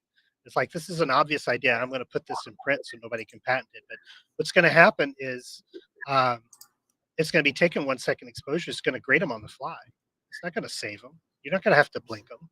It's just going to go, all right, I've been imaging for a minute. How many exposures? Well, I got 30 good exposures over the last minute. And it's only going to save the good ones. And it can even stack them on the fly and then save them out and tag them for their time. There's all kinds of things you can do with the software to make that a reality so that you don't have to have an 80 terabyte hard drive and wait 10 years, for the PixInsight to stack it. It's like that line in Jurassic Park, where the guy says, in another 10 years, we're not even going to have to dig anymore. And Alan Grant's like, where's the fun of that? Yeah.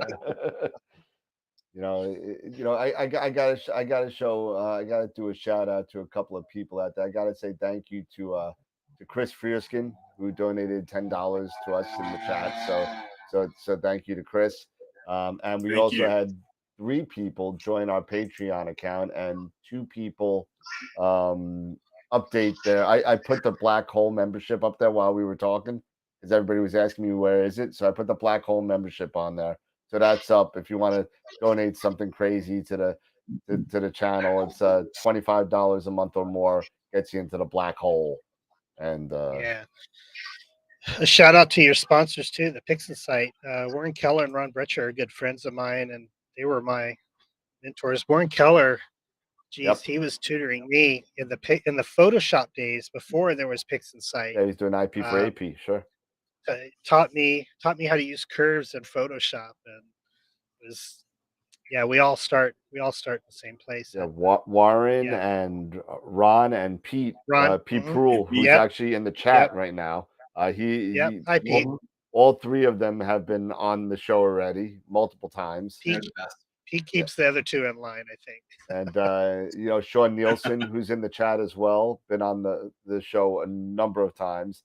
And if you haven't checked out the video from Sean Nielsen regarding the noise exterminator, which just came out for PixInsight through Russell Crowe RC Astro, check it out because it's pretty cool. The AI that he uses in that to not screw up the stars is actually pretty cool, and you should check that out. And for $60, it could be yours. So. But it's really cool. I just bought it. It's a noise exterminator. Just came out like 2 days ago. I bought his gradient exterminator. Yep, years I have that ago. as well. I used that. Yeah, I have that one too. For a long time. It starts certainly easy. It's very easy to use too. Yep. And it works well. I mean, that's the other thing now is that when we start looking at these third-party plugins that make post-processing, because we all know of the 3 stages in data capture, registration, calibration, the weakest one that is always post-processing because people seem to struggle. Because you're right, you could spend $50,000 in how many years just learning how to post-process. But having these third-party plugins now makes it so easy. Yeah. Yeah. Mm-hmm. Absolutely. And that's what makes PixInsight really cool because they allow that open source contributions that make it grow faster and keeps it relevant, which is really cool. It looks like George had a question. I don't know if it was answered or not. Any advantage in going from an APS-C to a full frame camera? I threw something in the chat, but I'm sure there's more to it. I just put something in there as far as framing. If it's on the same framing and field of view. I mean, circle. Depends on your scope. Yep. Depends on your scope. Yeah, depends on your scope. A lot of scopes can't cover a full frame chip. Yeah, you need That a is huge true. image Yeah. circle in order to illuminate Yeah, that the image entire circle. chip. So just make sure that your scope is compatible with the full frame before you sit there and purchase one that you can't use. Just make sure on that. And yeah, and if you use a focal reducer, it shrinks the image circle. Yep, So make sure you check out the image circle of the focal reducer, exactly. not just the Good point. telescope. If you're doing that, because otherwise you just got dark edges.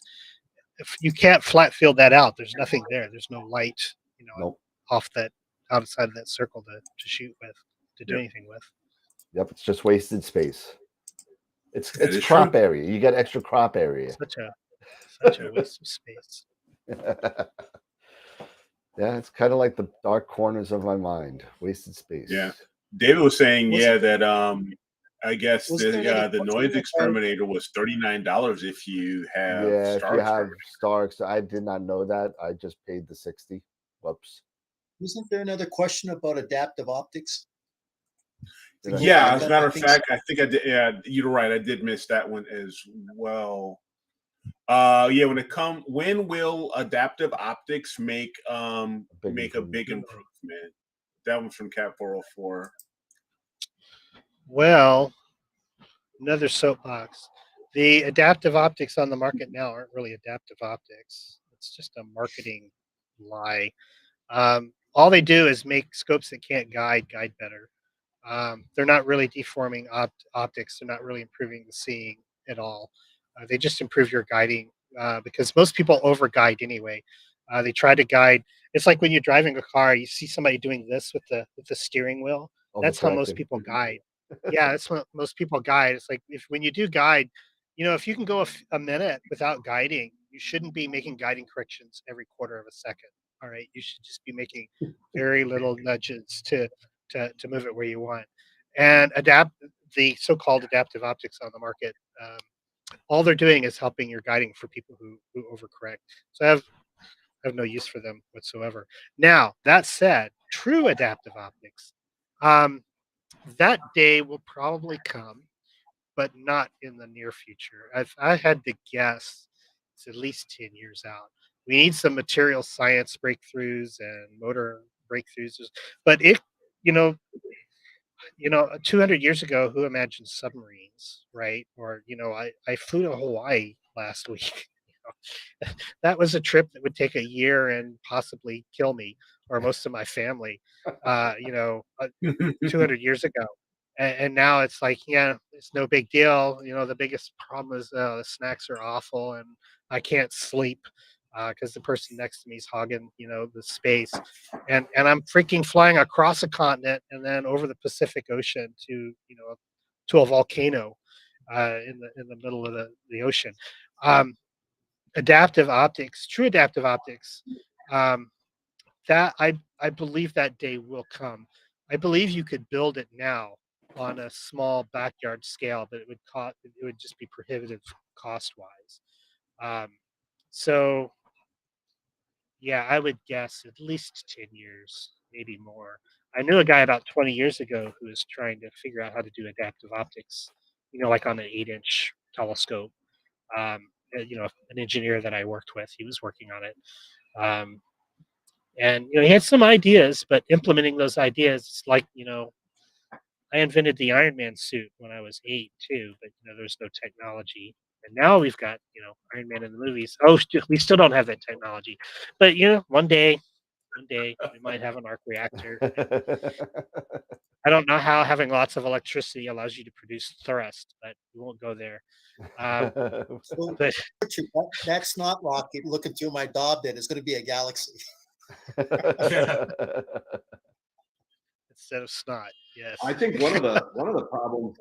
I think one of the problems that you see a lot of people struggling with is that they rely too much on technique and not enough on principle.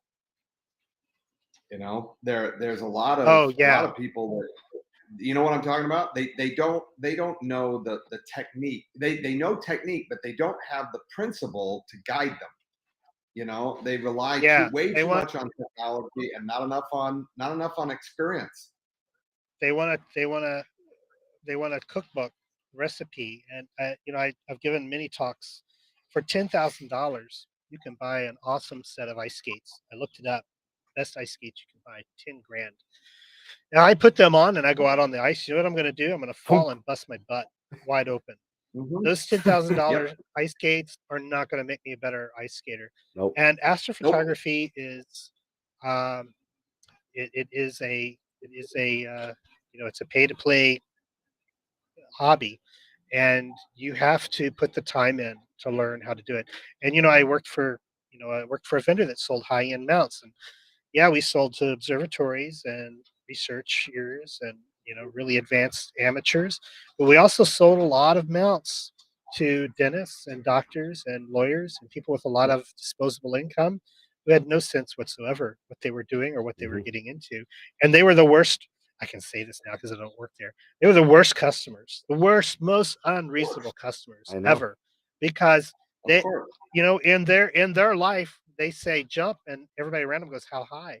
And so they buy this really sophisticated, biggest telescope they can afford, put it in downtown Boston on the roof of an old barn, and then want to know why they can't get images. Their 10-minute exposures with their f2 optic is always blown out. It's the reason why Pete and I are laughing over here is just because we hear this story and we deal with this story. We're still in the business, so we deal with this constantly, and Pete more so than me. But I mean, it's just so true, man. I deal with it, from the vantage point of a professional terrestrial photographer. I shoot portraits, I shoot landscapes, I shoot real estate stuff, and this and that. And I can't tell you how many times I've had people look at me and say, "Oh, well, if I had a camera like that, I could shoot pictures like that too." Nope. Sure, and worst. One of these days I'm going to be brave enough. One of these days. Worst thing you can say to any photographer of any time is, "Wow, you must have a nice camera." One of these days, I'm gonna have enough guts to hand 20 years worth of practice and say, "Here, show me that. Do it." Exactly.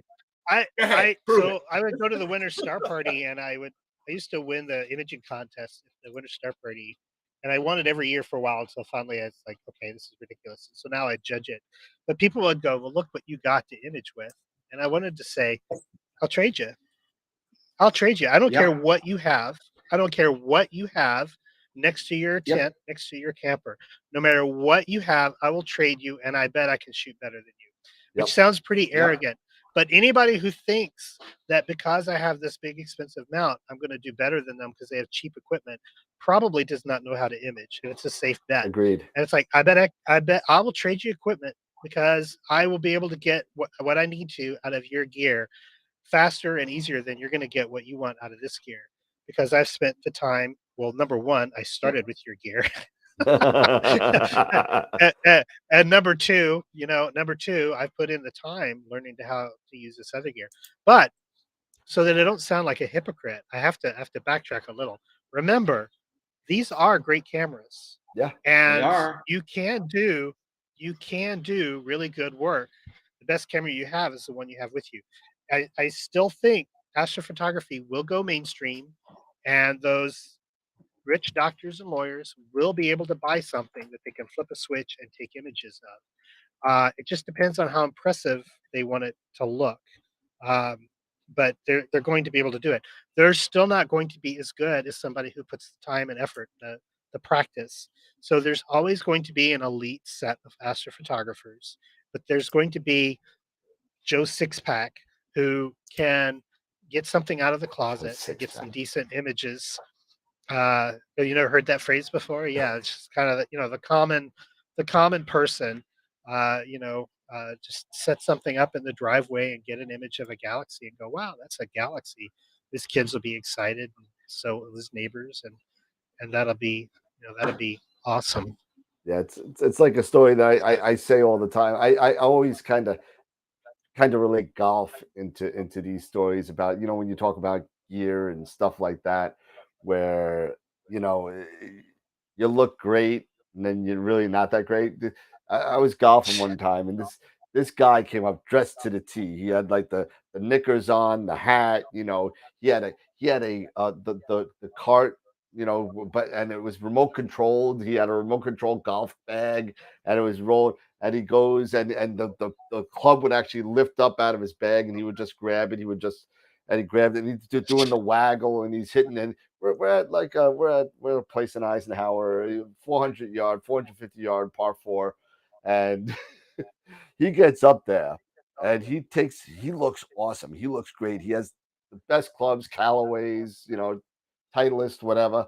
And he gets up there, and he gets up to the driver, and he looks at it, and he's concentrating, and boom, he takes about 4 inches out of the green, you know, out of the tee box, and the club goes further than the ball. So it's kind of like you're exactly right. You got it, and it goes back to what Scott said a couple minutes ago. You got to have the experience, not just, you know, there are so many times that Pete and I and you as well, and people just buy stuff with the extra money. They see the pictures on either AstroBin if they did some research, or they saw Hubble, or they remember the books when they were a kid. There's so many things, a lot of things that me and Pete still have to talk to about this day. Is we got to kind of level the expectation field with the budget, and it's very important. You are not going to get a Hubble Space Telescope quality photograph with an 80 millimeter ED scope and the DSLR. It's not going to happen. You know, yes, you are. It's just going to be wide field. It's not going to be super up. It'll be wide field. It'll take you a long time to do. But you know, you're not going to get that depth. You're not going to get the pillars of creation with an 80. You know. No. Another thing that followed along this, I was talking to somebody recently, and you guys from Woodland Hills may press the mute button in a minute, but I hate RC telescopes. It's like, quit selling people RC telescopes. Richie, the big RC telescopes, I think they're great for observatories, okay, but people should not buy them for their backyard. They are hard to use. They're ill-suited for deep sky stuff unless you've got everything else to go with it. But everybody wants to buy them. I talked a friend out of buying one. It's like, they're sexy. And you're in business to sell telescopes. You know, those RCs with the they're so cool. The truss with the truss and everything. That is a sexy effing telescope, man. Do you look at one of those things? It's beautiful. It's like, I've got a work of art, and this is until give them a collimator, and or they, you know, they've got 4,000 millimeter focal length, and they put something with 2 micron pixels on the back, and it's like, stop. I know why you're making these small RCs, because they're sexy and people want to buy them, but they should stop. just sell them a small. I think we haven't talked much about optics. I really like refractors. Yep. But I think a well-corrected Newtonian is highly underlooked by most imagers, beginning and even advanced imagers. I consider myself an advanced imager, but I've got a 12-inch Newtonian, and I love it. It shoots at f4, and I've got a reducer. I can shoot at f3 with it. I like the starburst thing you get from the diffraction spikes. Yeah, from diffraction spikes. You know, it just with a modest, maybe upgrade the focuser, the whole thing's less than $2,000, and it's a fantastic scope. Fantastic scope. Sometimes I'll tell you another secret. Sometimes I tape a yarn across my refractors to get the spikes. Open clusters are just boring. You know, there's nothing you can do to make an open cluster interesting except put star spikes on it. And I refuse to use the plug-in. I'm like, no, I will introduce my optical aberration honestly. And I will tape some of, my wife crochets. I'm like, can I have some yarn and some masking tape? And I'll go out there and I'll tape across the front of my refractor and shoot some open cluster. for my Messier catalog or whatever. It's like, okay, now that looks like they look sparkly, and I'm like, okay, that's great. That's Globular awesome. clusters, they don't need it. Sometimes a galaxy with a few stars, there's Yeah, if it's not too full of a star field. Yeah, it looks kind of Pleiades. nice. I love the Pleiades with the spikes. Oh, absolutely. Yeah. You need to have big spikes on the Pleiades. Yeah, Absolutely. that or M44. Absolutely. M44 looks great with spikes too. Yeah. If you Yeah, can, yeah. those I nice was open just thinking- clusters. The coat hanger. I needed the coat hanger for a book, Yeah. and that's just a boring star field. You can kind of see a coat hanger. Ooh. It's like, no, I taped some string on there, got little stars on it. Like, yeah. It looks that's- like Drew Evans just won an Diffraction APOD award for his beehive, and he did the same Oh, thing. nice. He did the same thing what you were talking about. To get the spikes, he put fishing line or Yeah, Yeah. that works. I've done it many times. It works great. Yeah. Yeah, it works, absolutely. It's really great. Yep. Yeah. You were saying, Pete?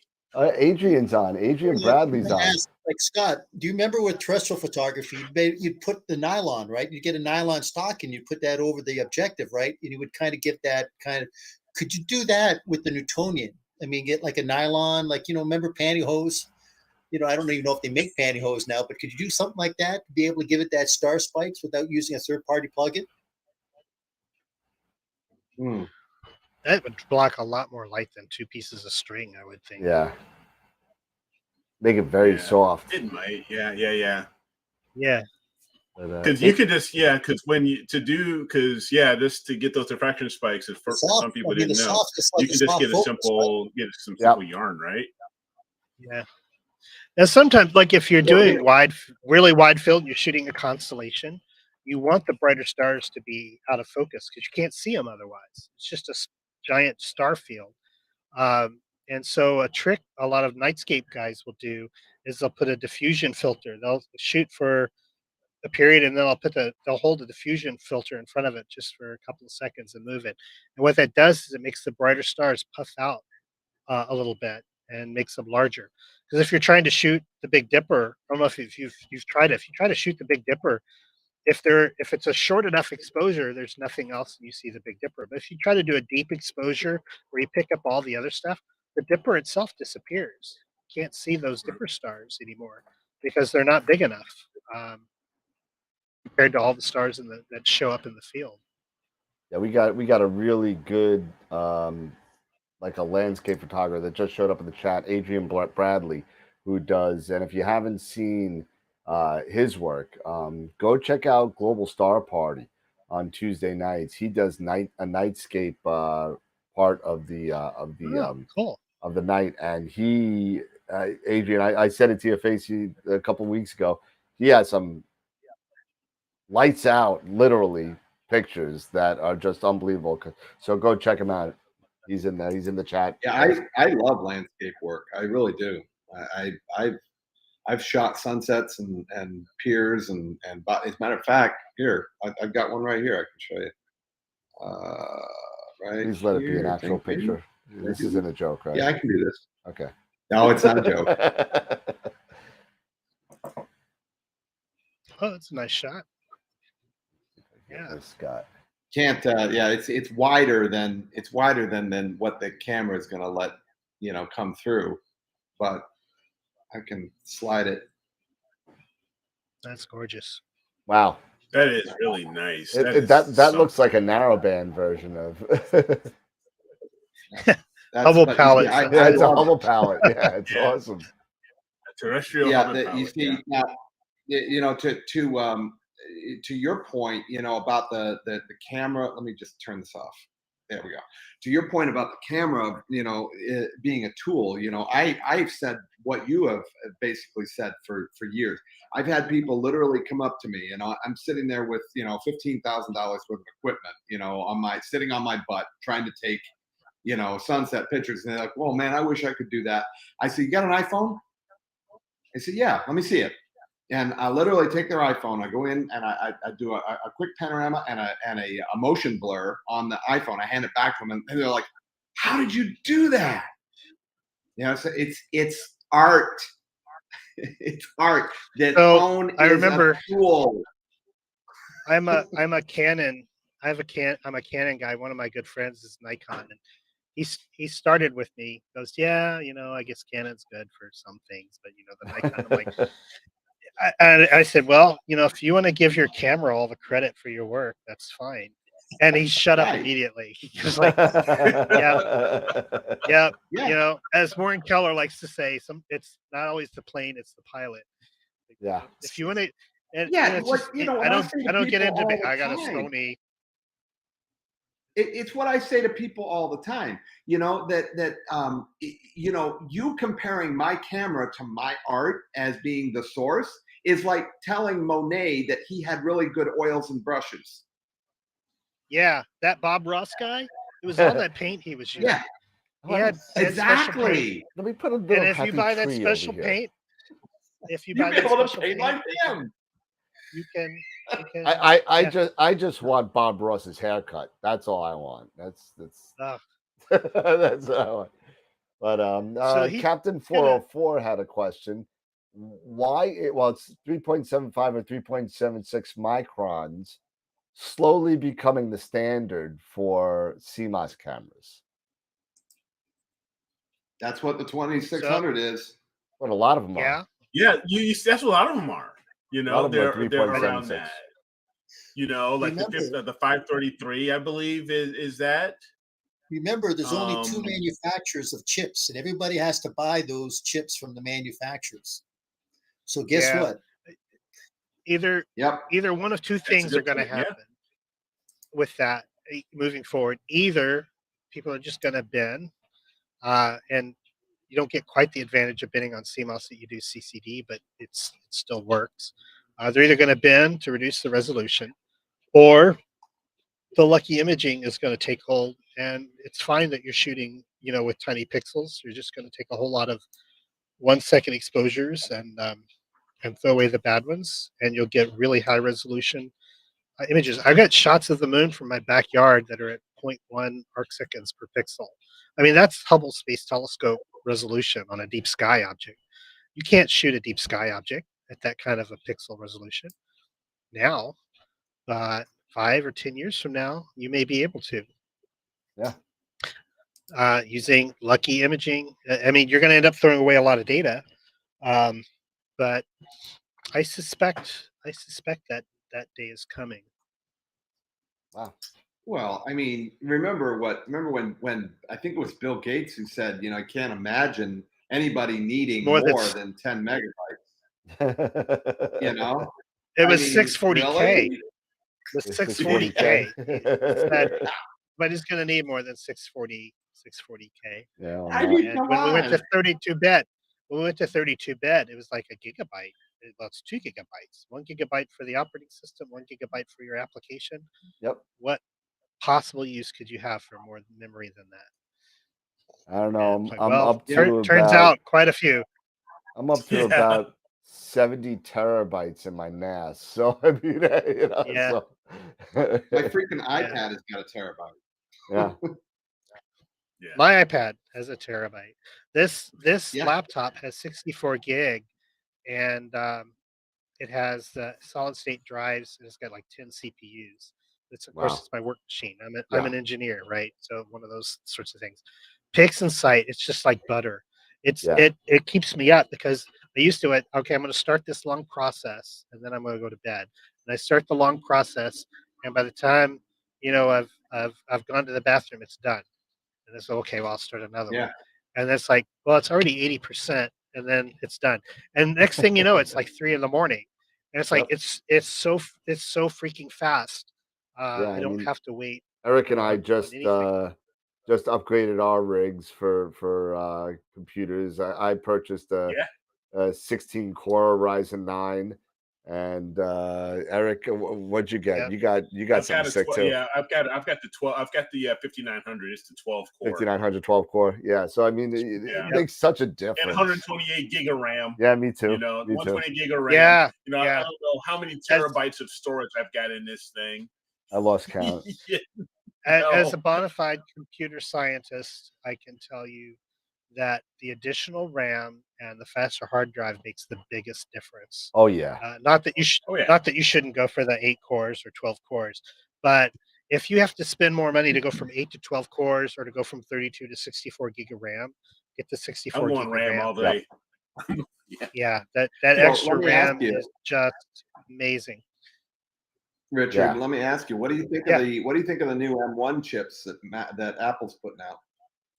So I have the M1 Pro right now in front of me. This is Yep. my it's Oh, amazing. so you're a Mac guy. Yeah, oh yeah, I'm a Mac guy, right. So I've got the Mac Pro 16-inch with the M1 Max. It has 64 gig of RAM, 8 terabytes, and it's got like 10 CPU cores and 20 GPU cores. So the two fastest computers I have is this, and I've got a couple of towers, and I've got an Alienware 17-inch gaming laptop, and I've got this laptop. This Mac destroys my Alienware laptop. It just destroys it. Everything I do on it Yeah. is so fast, so fast. Uh, you know, compiling large projects, Photoshop with giant files, PixInsight processing whole folders worth of data. Some of Yeah. the work that I do is also it's iterative graphics programming stuff. It takes a while to run. It screams on this computer. I'm so much more productive on this than I ever was on that Alienware computer. Yeah, it just destroys it. I have just recently the MacBook Pro. I've been Mac for more than 20 years. My father was Mhm. Mac, so I mean we go back 35 years running Macs. And the one that I've been on now is 5 years old, and it's starting to show it can't quite run the stuff I need it to run as fast. So I literally pulled today, guys. I pulled the trigger on a brand new Mac, and it's the one. It's got the M1 Max chip, the 10-core CPU, 32-core GPU, and 16-core neutral engine, and that thing is a freaking jet engine, man. That thing is. I can't it's wait. a beast. The ARM processors are really disrupting the Intel dynasty. They really are. I remember, the PowerPC, the Intel upgrade. It was the PowerPCs were just they were dragging, and Intel was such a breath of fresh air. And the latest, fastest Intel is dragging compared to these M1 chips. They're just amazing. I don't believe benchmarks. I'm not going to tell you to go use the benchmarks, but I use computers all day long, every day, and this thing just screams everything I want to do. It just does it virtually instantly. Yep.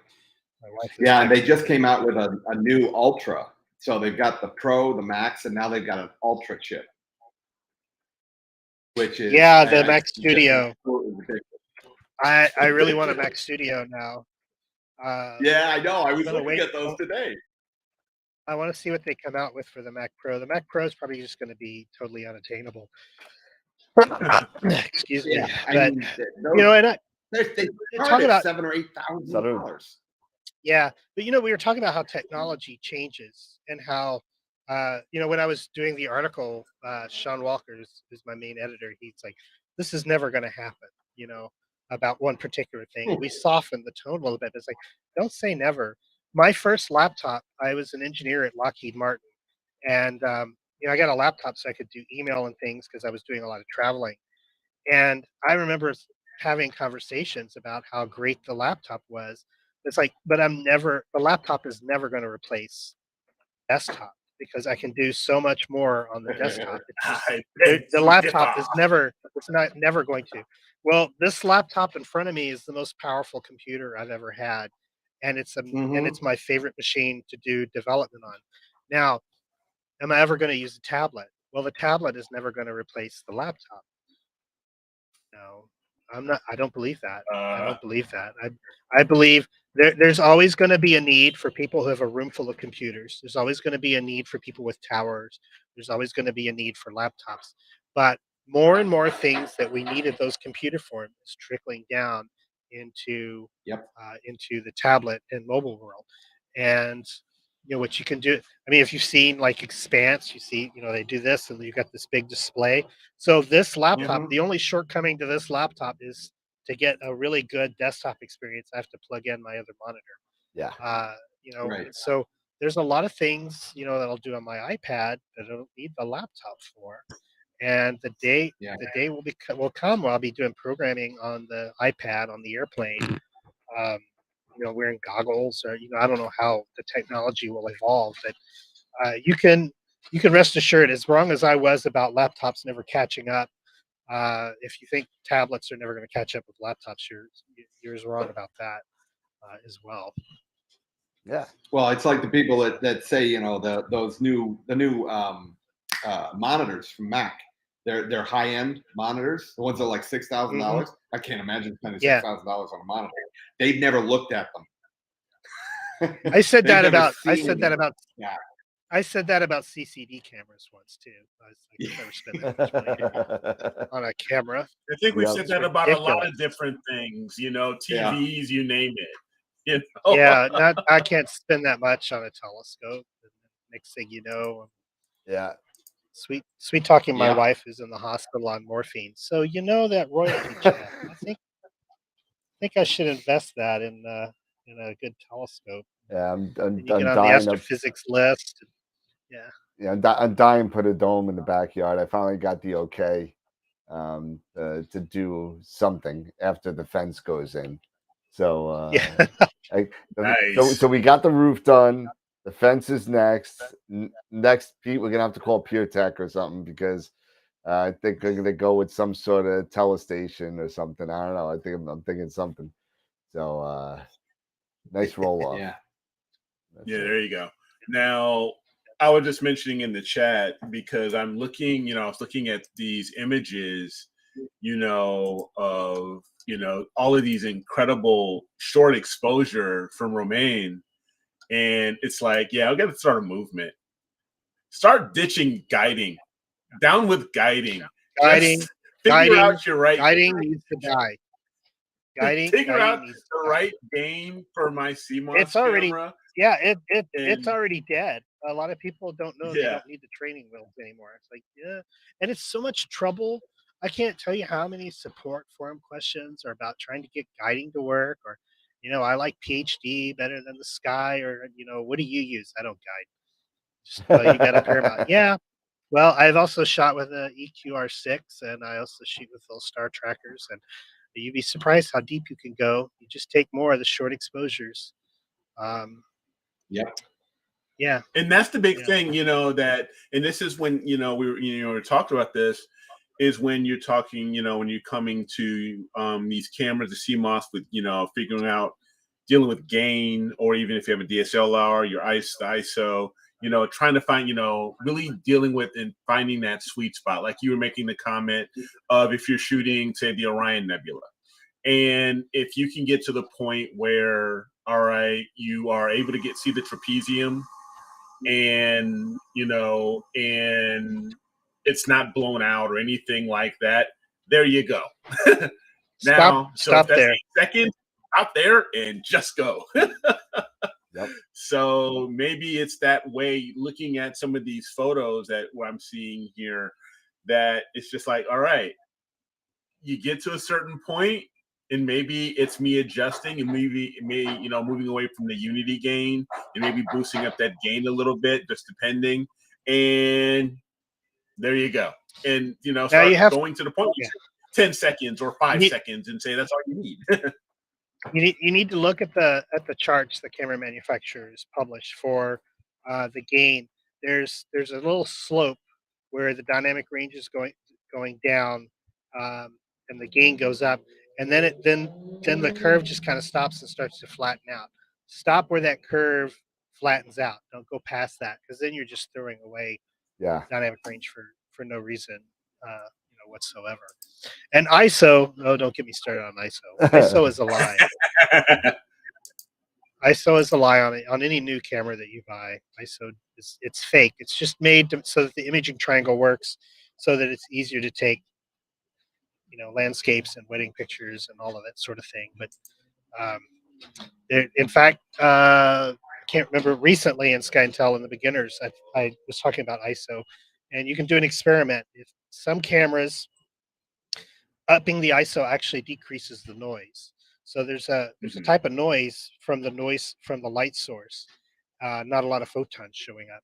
People crank up the ISO and the camera shortens the exposure and they get a noisier image. Like, well, it's noisier because the ISO's up. No, it's noisier physically. It's noisier because you took a shorter exposure. That's where the noise is coming from. Now, I'm not talking about a 10-year-old camera, but on a newer camera, there's an experiment you can do. You can hold the exposure and the aperture the same and take a series of exposures and adjust the ISO, and then bring them into Adobe RAW and adjust the exposure. And you'll find either one of two things. Either the noise goes down as the ISO goes up until a certain point and then it stops, or you'll find it doesn't matter what the ISO is. All the images look the same. You drag that slider over to make it look like an ISO 16 image. It has exactly the same noise as the image you took at ISO 16. Because you kept the exposure length the same, that shot noise is held constant.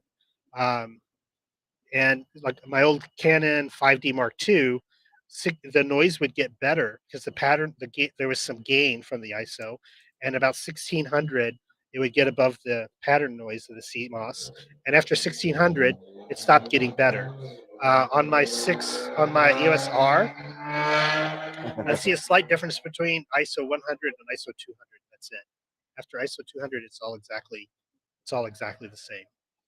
So we had a question from Josh regarding is there a way to convert ISO to gain? No, they're basically absolutely the same. not. Don't believe anybody. No, they're not. ISO is a lie. Gain is a sensor gain. ISO is just it depends on the camera model. On older cameras, the ISO is gain up to a certain point, and then they just multiply the numbers, which isn't really gain at all. On the newer cameras, they have a fixed gain, and the ISO is just doing a digital multiply to brighten the image. So it depends on your camera. There's Clark? I can't remember his first name. A guy named Clark does camera evaluations. Clark Vision. Who is it? Yes, Clark Vision. Vision. Go to Clark Vision, and he may have tested your camera, and you can find out for your camera if it has an optimal ISO in terms of the read noise trade-off. And if you've got a T3i or if Canon 5D, there's a good spot for that. If you have one of the newer cameras, I assume the same goes for Nikon and Sony. It probably doesn't matter what your ISO is in terms of the noise. Nice. Yeah, because I can turn my ISO up to I can crank it way up, up over 6400, and still not see a whole heck of a lot of noise. I can go way up on it. Now granted, it's a D8. They're D850s. They're not cheap cameras. But the ISO, for the most part, when I shoot, I turn my ISO down as low as I can possibly get it, and I make my adjustments in the other two legs. Yeah, I'm amazed how far DSLRs have come since I bought my first digital Rebel. When the first one came out, it was that I hated digital cameras. There was always this lag, and I was like, I'm going to keep my film camera forever because I want to take pictures at soccer games with my kids. And the digital Rebel came out, and it was under $1,000. It was like $999 or something. So I went to the camera store when we still had camera stores. I said, "Let me see it." And I pressed the button, and it went snap. It was like, "I'll take it." I just put it on the counter. I said, "That's what I've been waiting for.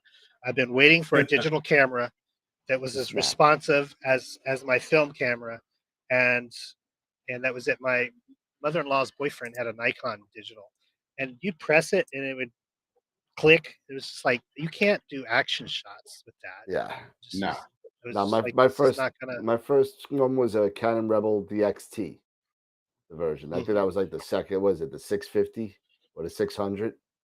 No, it was a 300, 350. Sorry, but yeah. Yes, I remember the 350. Yeah, so that was my first one. Those were the days. Oh yeah, the little 1-inch thing on the back, the little screen. It's interesting. It also has to do with the kind of memory cards that you're using. If you're using cheap memory cards, you're just setting yourself up. You got I just cannot understand why people they'll spend $3,000 on a camera body and then $59.95 for a freaking card. Why would you not buy the absolute best, fastest freaking card you can for that camera? Yeah. That's like buying a Ferrari and putting a Volkswagen engine in it. I missed the one thing. My 5D Mark III was stolen, and I replaced it with a USRA. The one thing I miss is 2 card slots. I liked having 2 card slots because I was in Alaska shooting Aurora, and the card went out on me. And if even if you're not a professional, you put a lot of time and effort into your work. You don't want it gone. I can't imagine shooting a wedding and then saying sorry that the card crashed and I lost all the wedding photos. Just no, you just. I will not buy a DSLR without a double card slot. I won't do it. That's why I passed on the Nikon the new Z7 because it only had 1 freaking card slot. So like, are you out of your mind? You want me to spend $3,000? You got 1 card slot? You guys are out of your mind. Well, that ended real quick because the new Nikon Zs, they're all double, and they use that CF card, that new super freaking fast, lightning fast CF card that you can put in that sucker. And you talk about 500-600 megabits, a second transfer rates. I mean, it's just stupid. I love when I'm shooting birds. It goes. Exactly. Taking a shot. Yeah. Crazy. I think you had something. On Clark Vision, he actually talks about like the 5D Mark I, the 5D Mark II, the Canon 7, the 7D, and the Canon 60s, Mark I and II versions. And he's saying is that the lowest read noise on the DSLRs, the first camera is the 7D, followed by the Mark I version of the Canon 60. But you want to hit the ISO at 1600. That's the sweet spot. But he hasn't upgraded that website in about 3 or 4 years, but he's got all the listings there for all those cameras. Yeah, but that data hasn't changed. That data hasn't changed about those cameras. And the newer cameras, it doesn't matter. But if you have an older camera, you should go there and check out those graphs and see where your camera comes in. All right. So, well, I people always talk about what's give it a second, everybody. Right? So, wasn't there a website called Sorensen that had a listing of all the cameras, and you could actually find out what the quantum efficiency was, what the full well capacity was? I think it was Sorensen, and I don't even know if they're still viable, familiar. but it might be. Sounds familiar. Scott. Yeah, I was just saying we get stuck on talking about cameras and camera bodies, and to me, it's always going to be about the glass. I will spend more money on glass than I will on camera bodies any day of the week. Yeah, but again, you're also a landscape / portrait professional photographer. Right. For the astrophotography community, most people are buying the bodies unless if they're doing nightscapes and stuff like that. It makes a difference. I remember I've had several conversations when I started using L lenses, and somebody'd say, I tried those, but these lenses are actually just as good. And I don't ever argue with them. I don't ever want to tell somebody that what they have isn't good. But I can tell you that my skill level did not change when I bought my first L lens, but my images sure as hell did. It makes a difference. And if you can't see the difference, it's kind of like you're looking through a cheap eyepiece. If you can't tell the difference between a cheap and an expensive eyepiece, don't spend the money on the expensive eyepiece until you get to the point to where you can tell the difference. Exactly. But the better glass definitely helps. That reminds me of the time my father bought his first high definition television. Right, he got a I think it was a 1080p high definition television. This is many years ago. My dad's been gone for like 6 years, but he got his first 1080p, and he's like, I don't see the difference between, this and my other TV. I said, Dad, it's not about the high definition television. It's about your low definition eyes.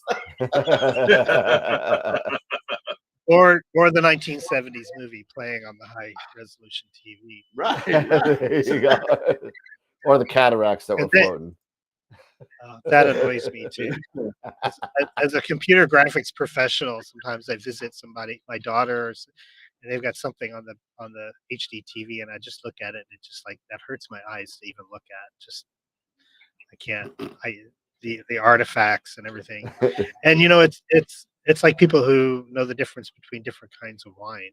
It's an acquired taste totally, and skill. I could definitely speak on that. Yeah. You wino. Well, I think I only have about 10 minutes left before Starbucks closes. I don't know if the internet goes off or not, but if there are any last questions for me specifically? No, a lot of people are just talking about. That's what I'm looking for. That's what I've been monitoring the chats, and actually there hasn't been anything else. Been a lot of banter. Except one. The only other one was from Jerry. He says, Richard, you have an Alienware PC. Okay, what games do you have? I'm an old school. I like the id games. So Quake and Doom. Nice. Quake, Doom. I was making a joke. Do any of you know what a Steam Deck is? Of course. Okay, well, I'm on the list for Steam Deck, and I'm like, this is like waiting for my astrophysics notification email. I'm waiting for the email. Your Steam Deck is ready to ship. Please press here to pay. It's like I'm waiting anxiously for my Steam Deck. But yeah, I like to blow things up. Yeah, the pull games where you're just shooting things.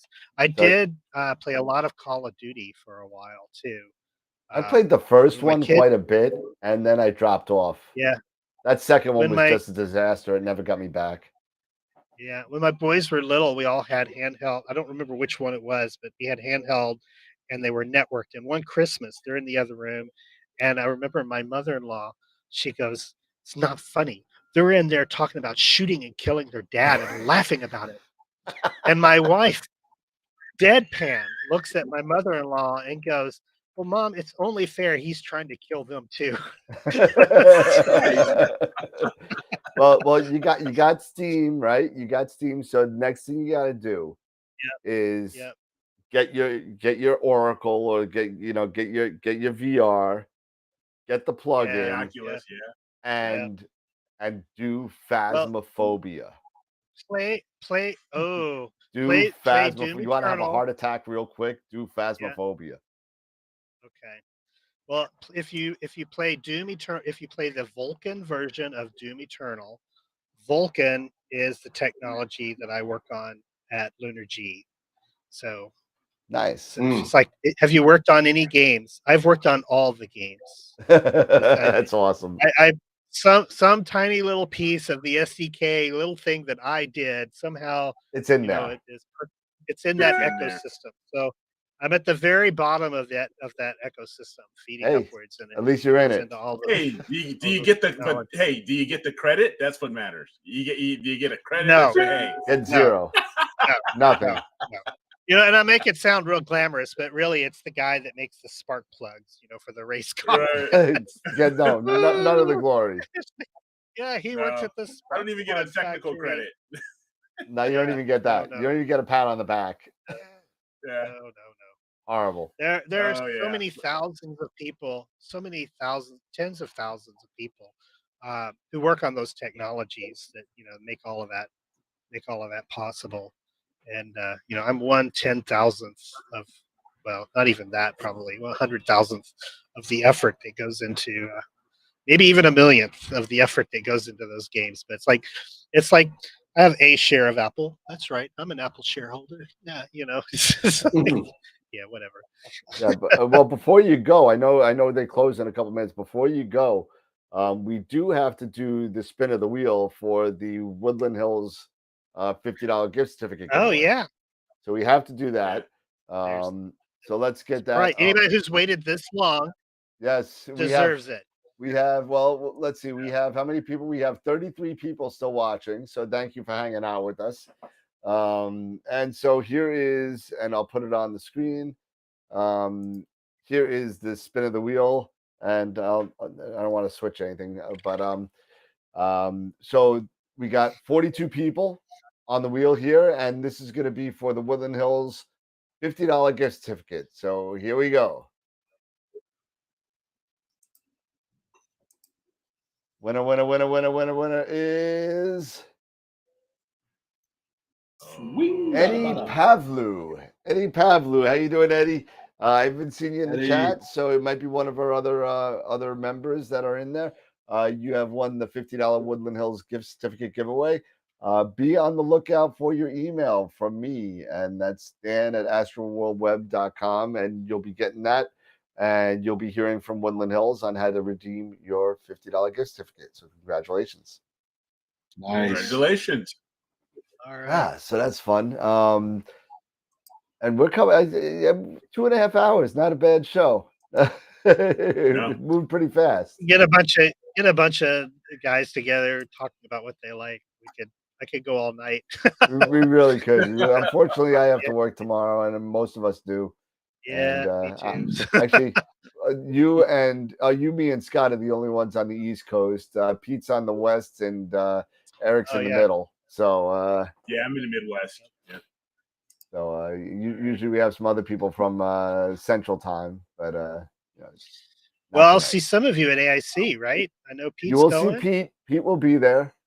All right. You won't see any of us, any of the rest of us there, I will unfortunately. Not. Okay. What?